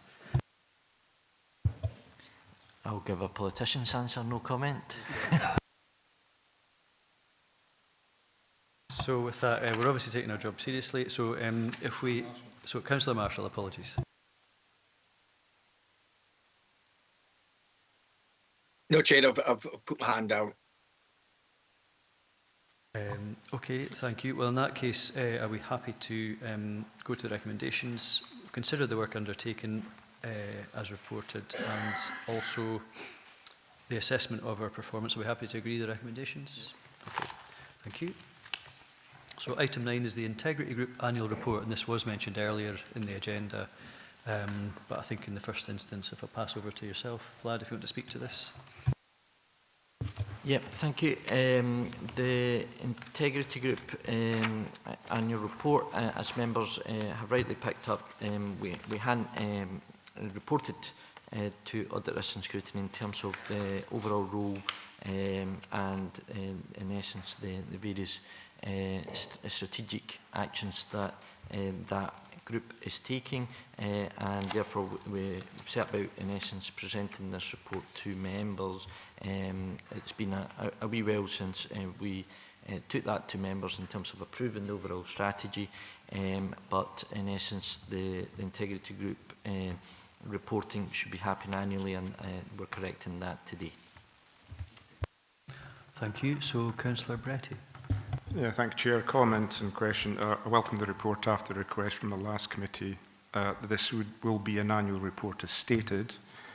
And can we be reminded how many times this group meets, and would the minutes be available for scrutiny? Yeah, I think we meet relatively regularly, so every couple of months we're meeting. It just depends on the business. But the important bit is that there's also subgroups within that which include the relevant areas of actions that we're taking. So for example, if we're doing some training and an action on improving the training elements of things, both in terms of the investigatory part as well as the part on the overall understanding of fraud and corruption, then those are taken by those subgroups and then reported back to Integrity Group. So in essence, there's quite regular meetings are happening. We are not, there is recording of actions and an action log in terms of how we take that forward. I don't have an issue particularly in terms of the members wish to see the action log, but it is an operational action log in terms of the actions that we're taking, and all of these are analysed and reflected in the report you've got in front of you at that strategic level. But in essence, the group's main aim and objective is a strategic one of ensuring that we have processes in place, that we have the policies reviewed, and that members of staff are trained in terms of what is fraud and corruption, and to how to go about reporting it. It has that kind of strategic objective. It does not deal with individual cases. That's not the role of the Integrity Group. Individual cases are dealt with through the relevant processes, which might be everything from obviously reporting to police right through to employment law and HR matters. And just in terms of the other part of your question, thanks Vlad, but I think 4.7 on page 166 details that it does say there was 2 potential cases, which obviously we can't go into the details here, but they've been, I suppose, followed up in the appropriate way, but so that's in the report in front of you. Okay, Councillor Dryborough. Yeah, and it's the group itself look at obviously fraud and other potential issues, and I've got a wee bit of a concern with some of the geopolitical stuff that's going on that could cause the council to have a risk, and I'm just wondering if you as a group discuss that, and where appropriate make recommendations for reports to service committees. Yeah, thank you through yourself, Chair. I think that's a really valid point. It's not come up as such, I would say, in terms of ongoing discussions within the Integrity Group, but the geopolitical matters have been raised within the Risk Management Group, and that's obviously having an impact on the Council on a number of fronts, but you know, happy to pick that particular point up as well in terms of the Risk Management Group, in terms of taking that forward. But it is a theme that has come up in the past because there are risks to the Council in terms of geopolitics, as you mentioned. Thank you. Councillor Dashper. Thank you. Page 166 mentions the Council's anti-fraud and anti-corruption policy statement and strategy, which was agreed by full Council in March 2022. I'm just wondering, when is that policy going to be reviewed by members again or updated? It's technically before even I became a councillor, so when will elected members have an opportunity to feed into that? Thank you. So I think, well, is that routinely there? So Mark, you can answer that question directly, I think. Yes, thank you, Chair. I can confirm that I'm currently in the kind of latter stages of making adjustments. As Vlad had referred to earlier, I'll lead on the subgroup specific to training, and in order to actually kind of develop that training framework appropriately, we've had to look at the policy statement, make some updates so that it's all coherent and cohesive in doing that. So in the very near future, we hope to have drawn that to a conclusion, and we'll be able to actually roll out both the training and also present the updated policy document to elected members as well. So will that actually go to committee for members' approval, or will it be just to get clarity on that point? Through yourself, Chair, I'm not sure if Mark captured that one, but yeah, I think our intention is to bring that back to committee. I think it might be committee or maybe full council. I think we'll need to look at that, so if you just bear with us on ascertaining which one. But yeah, that would come because of the strategic nature of it, absolutely. No, that's helpful, thanks for that. Okay, any further questions on this report? I don't see any hands up, so with that, if we go to the recommendations, can we agree that we've considered the overview of the integrity group? Yep, okay, thank you. So item 10 is the scrutiny review arrangements for 25-26. And we've got the report there in front of us in terms of the arrangements detailed at 4.1 and then the next steps. So at this point, we're effectively enabling this to go forward, and then groups and individual elected members can feed into that. But Fraser, I don't know if you want to say a few words to this report. Thank you. No, thanks, Chair. Kind of standard report, as you say, just enabling the kind of process to begin. Fairly, it's in line with the previous years. Just kind of slight reflection on kind of experience, i.e., inviting kind of all members now to the workshops just to get that kind of buy-in, kind of and improved scrutiny from all members. But yeah, as I say, selecting up to 2 scrutiny reviews in line with previous years, and there's already been one that was mentioned in January around the matching process, but also it's up to members if they wish to choose other subjects. It's really up to this committee. No, that's helpful. I know there's some things we mentioned here which maybe get added to the list, as it were, and then there's things that political groups will get the chance to feed into and individual elected members. So, so on this one, do we have any questions? I think Councillor Marshall. Yeah, thanks. Just really, first of all, to welcome, the progress on the matching process, but also, this is the start of the process of identifying work or subject matter to be looked at going forward. So really, it was really just an early plea to consider one that is really an emergent issue, and that's in relation to, and I think it will be a priority, it's in relation to non-disclosure agreements with the council. I think there's evidence that suggests that some senior staff and officials are being offered or given non-disclosure agreements when they leave the council. So I think we need to explore the process and principles of NDAs that is being done correctly and transparently. This isn't Hollywood or Harrods. This is a public body which seems to be entering into NDAs. So I think under the selection process alone, public interest should put this one near to the top of the list, and I would urge the committee to consider that. But the Labour Group will formally put a request in with regards to this. No, I think that's welcome, Councillor Marshall, and of course there'll be probably a number of topics will come forward. Just on that, I did wonder. We'll maybe get to the selection criteria, but I'm sure that'll be noted by officers here in terms of what you've asked for, but we'll get something coming back to this committee so we can agree the various scrutiny reviews or things we want to take forward. Councillor Dashbar. Yeah, thank you. I'm just wondering, which ones did we reject last year as topics?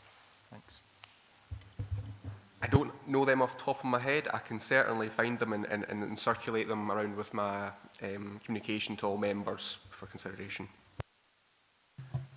No, that'd be helpful, thank you. I think on page 173 it does set out rejection criteria, so I suppose there'll be some that just didn't quite meet the criteria for whatever reason. I don't think we got any suggestions that didn't meet the criteria. I think it's just the committee chose to look into different subjects.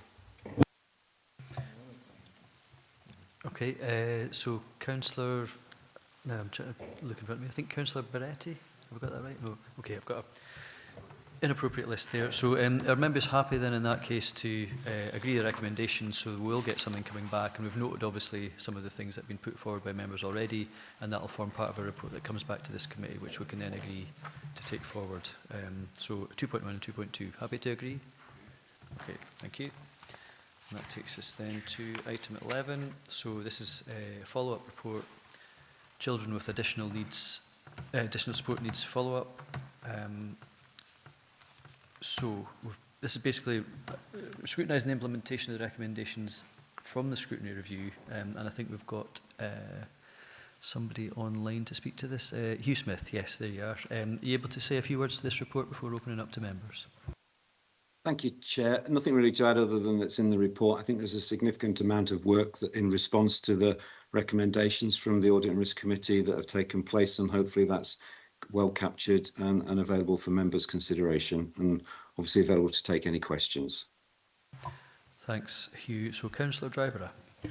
Yeah, thanks, Hugh. I'm not on the Education Committee, so I don't know what the numbers actually are. So I'm just wondering if there's an opportunity to pass round members of Audit and Risk about, you know, numbers and where the issues are, and potentially what we're doing to support those. It's the additional support needs, assistance and things like that.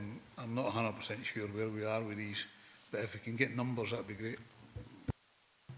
So, Hugh, is that something you can assist with? Yeah, I can provide something as an update. I mean, I suppose just in general comments, we have nearly 40% of our children with additional support needs in our schools.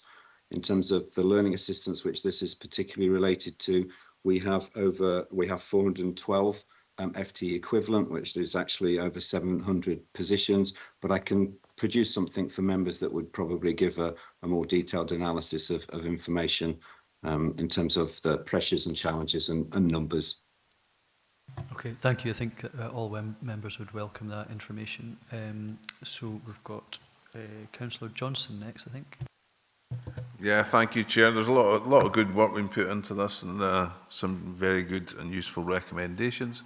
But how will we monitor the effectiveness going forward with implementing these things? How will we see the positive results? Yeah, I suppose my instinctive thing to say would be, you know, we've had the review, we've made the recommendations, and presumably the ongoing performance management will be measured through education, skills, community wellbeing. But Hugh, I don't know if you can maybe add to that in terms of how do we make this routine business in terms of keeping this accountable and staying on top of it?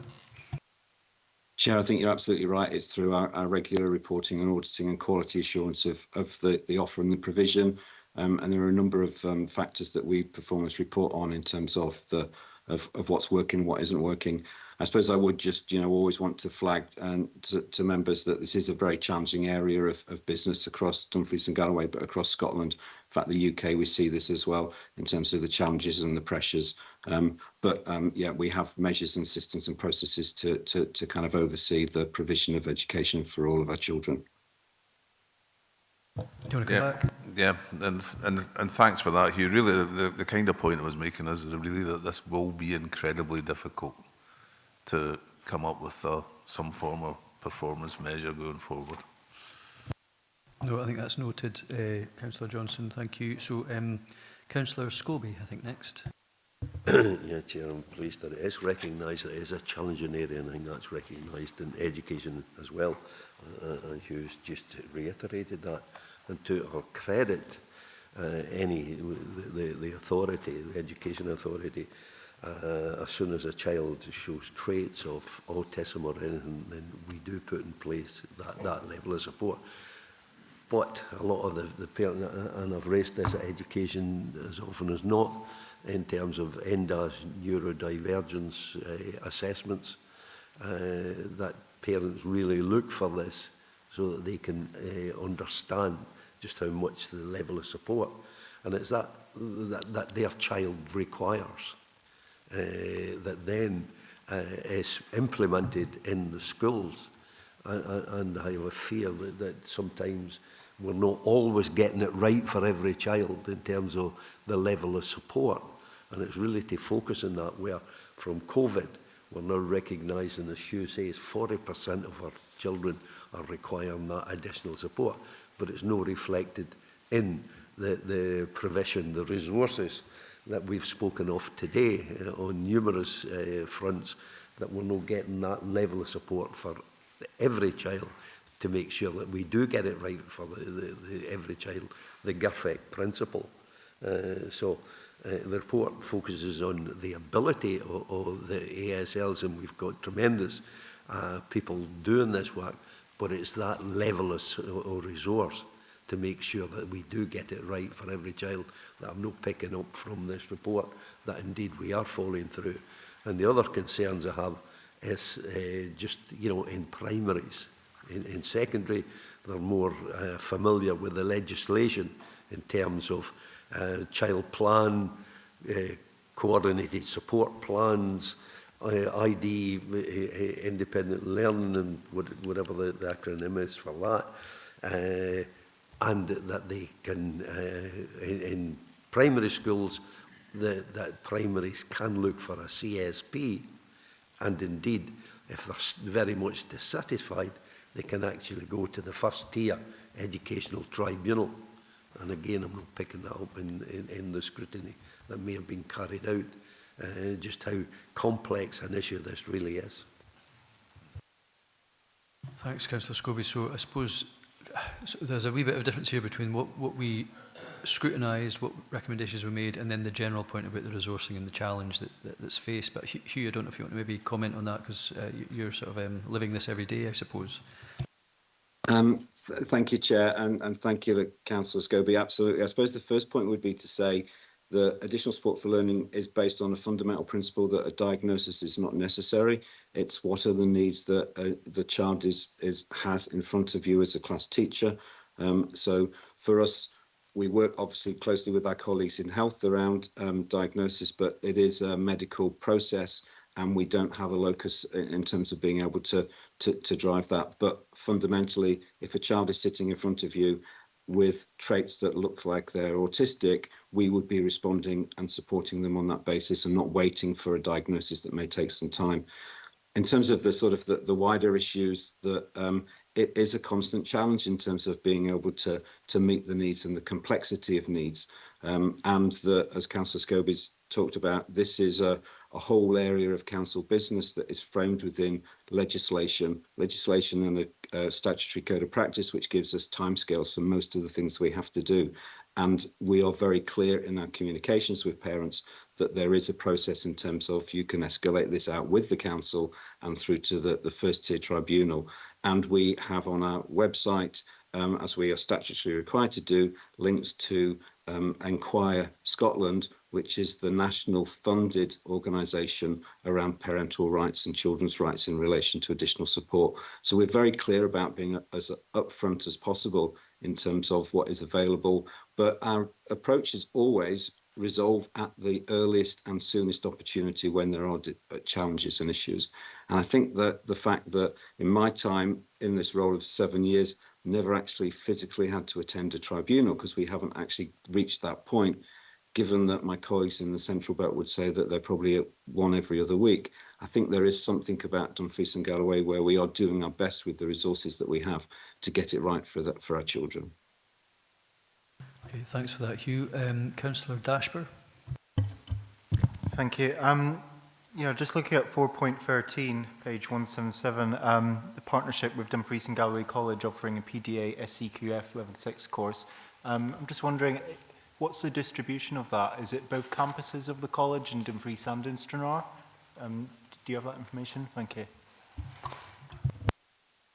I'm afraid, Councillor, I don't have the distribution of those 6, but I can get that information for you and share that with committee members.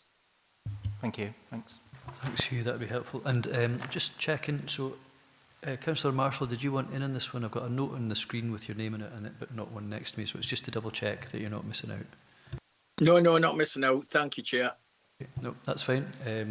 Thank you. So we have Councillor Stitt. Thanks, Chair. I don't know if it would be possible, Hugh, would it be possible to get a comparison of complaints before the review till now, so we could see if this has been a good indicator of success? I don't know if we'd be able to do it or not. Yeah, so that's actually, I was just thinking, how would we measure how well, yeah, it's back to your original point, Councillor Johnson, but so before the review, obviously it was an issue we wanted to have a look at. We've made some recommendations. Has it made a difference in any way that we can make sense of, Hugh, in terms of what you're able to tell us?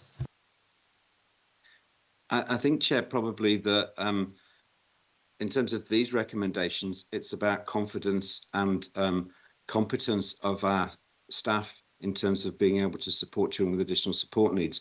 We do an annual we undertake an annual survey of our learning assistants, which includes focus on how they feel in terms of the role and responsibilities, but in terms of the training and the competence that they're able to demonstrate. So I wonder whether that would be more of an indicator, given that this review very much focused on the fact of how do we build the skills and confidence of our staff. But we can take that away and have a think about others. The complaints, I suppose we probably could pull that information together. I'm not sure how that would necessarily demonstrate that significance of change because of the rollout of the programmes in terms of with staff. So we might be seeing different rollout in different schools because they're not all getting the training at the same time. I think maybe it would probably need a more longitudinal kind of view to consider complaints as a measure of improvement, and we could certainly look at that. But I'm not sure that we've got a long enough time really to be able to provide that at this point. But if members would like that, happy to have a go. Well, you heard him, folks. He's happy to have a go. Do you want that data pulled out just for information? I do take the point that it might be quite a crude measure because complaints can vary in their nature and extent, I suppose. But is that something we'd like to see? I mean, we will get a report on complaints anyway, presumably just in the general course of the report, so we can maybe pick out the ones that relate to education. But Councillor Stitt, would you like to see some more information? If it's possible, but if it's got to come under rather something else, I'll be quite happy. But if we could maybe just pull something out in a short term. So I'm getting a whisper in my ear just from Nick. I don't know if you want to maybe say that to the rest of the committee. It's certainly covered in the annual complaints report. There is a breakdown in terms of where complaints emanate from, which departments, etc. So there are numbers available. That's fine. On the same point, Councillor Johnson, then Councillor Scott. I was just really just a wee bit of, just raising a wee bit of concern about the report coming back about the complaints. Will it relate specifically to this? Because you said it's various departments or whatever. Is it just education, or is it drilled down to the detail we need? No, I'm referring there to the annual complaints monitoring report. I think it generally comes out around September time. Yeah. So it's not specific to education. It wouldn't drill down into the specifics if that's what you're asking. So sorry. No, suggesting that. I think it's a fair point because it might as well be accurate if we can be. So, Vlad, just in terms of the specificity of any complaints in relation to what we're talking about today. Yeah, I think that wouldn't be encompassing that annual report because it won't drill down to the specifics of, and you're looking at that additional support needs element of things, and therefore I think, if anything, it would be reported through the earlier comment that was made in terms of through education, and it's whether you wish to have that within that general reporting to include the complaints that are specific to that additional support needs. Hugh, is that okay? I think you've made that offer, so I'm assuming that's okay from your end. Yes, Vlad, I made the offer to have a go. And I'm not sure that in terms of, I'll need to speak to our complaints officer in terms of how we log them, and that we've got an easy way to be able to, because I'd be worried if we're trawling through lots of complaints. I'm hoping that we'll maybe have some kind of categorization that will help us do that. But we'll look into that and report back. Yeah, so just coming back to Councillor Stitt, I take it that's okay. I think probably we might be having a wee bit of, I think Nick, you were saying it might be, you know, a year behind in terms of, I don't know, depending on how reports are captured over a time period, so some of them might be live, which we might not want to report on because they might still need to be addressed, etc. But I think Hugh's definitely agreed that he will have a go, which we can record in the minutes, because it doesn't bind you to... but yeah, so... Okay then, is that all right, Councillor Stitt? We'll just... I'm fine with that, Chair. We'll make our best effort. So, Councillor Scobie. Yeah, Chair, I think the question was asked that how do we know how successful we're being in ASLs or whatever? And I think I did say to the councils or the authorities' credit, as soon as a child shows traits, we pick it up and then allocate so many hours or whatever way the issue has to be dealt with. We've got 40%, but you know, we've heard the education. I sit in the education committee from the school rep, just how difficult it is and the pressure that the ASLs are under to get it right for every child. And I think it's not just how many complaints we got, but the level of success will be measured by the parent and parents in terms of, do they feel that their child is getting the adequate level of support that they feel that their child should be getting in any of the subjects. And it's really, how do we capture that alongside levels of complaints, success with parents, the pressure that ASL are under? Notwithstanding, I totally endorse what Hugh's saying about the level of competence within our ASLs and the tremendous work they perform. But it's, you know, the success should be by the parent as well. So it's how do we capture this in terms of monitoring the whole issue of ASLs and how successful we are being in getting it right for every child. No missing it against because we don't have anybody going before the first tier tribunal. That seems to be what Hugh was putting over there. Because maybe if more knew about it, we would end up like other authorities, one per week. So it's how do we measure that success of ASLs, not just in terms of number of complaints, which is important, but the whole essence of this in terms of delivering for this child and getting it right for every child.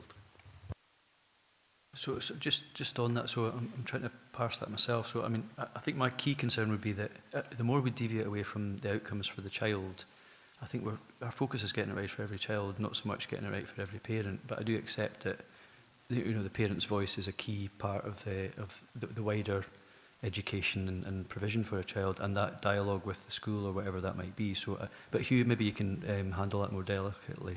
Thank you. Thank you, Chair. And I'm probably not going to handle it any more delicately, unfortunately. I suppose, and I would like to remind members that when through the audit process, we talked about that the legislation is very clear in terms of our statutory responsibilities, which is about adequate and efficient provision. I've yet to meet a parent that is happy to have a conversation about adequate and efficient provision, and absolutely getting it right for their child is the priority. But there has to be a process of negotiation because the legislation is not the same as the expectations, and that's a process that we go through regularly and repeatedly with parents about what is a reasonable and what is an adequate and an efficient response that allows their child to optimize their learning experiences, but not with sometimes the expectations that social media can create about what is available to children in our schools. So we are constantly sort of tempering the realities of what is available and what the resources are that we have to support children. But as Councillor Scobie says, majority of our families would be very clearly saying that we're getting it right for their child, and the outcomes in terms of children leaving school to positive destinations is a clear indicator of that, I would have suggested. Okay, thank you. With that, I don't see any other speakers. So if we go to the recommendations, we've scrutinised the implementation of the recommendations arising, and I think we've got an additional recommendation or action. I'm not sure how best it be captured in terms of Hugh endeavouring to provide or having a go at it. We can record it like that, just verbatim, but I think as long as the intent's there and captured, then obviously there's a reasonable allowance for how effective that might be in getting that information back in a reasonable time. So if we're happy with those recommendations. Okay, thank you. That takes us on to item 12. That's the Area Committee Reporting and Scrutiny Arrangements. It's retrospective, effectively. Just to consider the reports submitted to the various service and area committees and to agree that the reporting and scrutiny arrangements evidence effective arrangements are in place across our council. So again, Fraser, I think you might be leading on this, and then Councillor Driver probably wants to come in straight away. No, thanks, Chair. I think it's just to highlight, obviously this is a standard annual report that is really just seeking to assure members that due scrutiny is undertaken across all the service and area committees. And I think over the past year, it's worth highlighting that we went through, I guess, a restructure of committees, and the report shows that due scrutiny was still carried out during that process by each relevant committee. A report would just carry forward onto the replacement or the new form of committee. And as well, just worth highlighting that last year this committee raised, I guess, as a area of concern around reporting to area committees. Also, full council has just considered and agreed the outcomes of the area committee review, which will hopefully kind of refresh the kind of reporting and scrutiny arrangements at said area committees. So just, I guess, to provide assurance to members that last year you raised a concern, and it has been looked into, reviewed and agreed by members. Thanks, Fraser. Archie, Councillor Driver, I beg your pardon. This one's easy for me, Chair. Agree with the recommendations. Anyone otherwise minded? No, okay, well, thank you very much. Recommendations agreed. I don't have any further business, so thank you very much for your contribution and attendance today, elected members and officers. Thank you.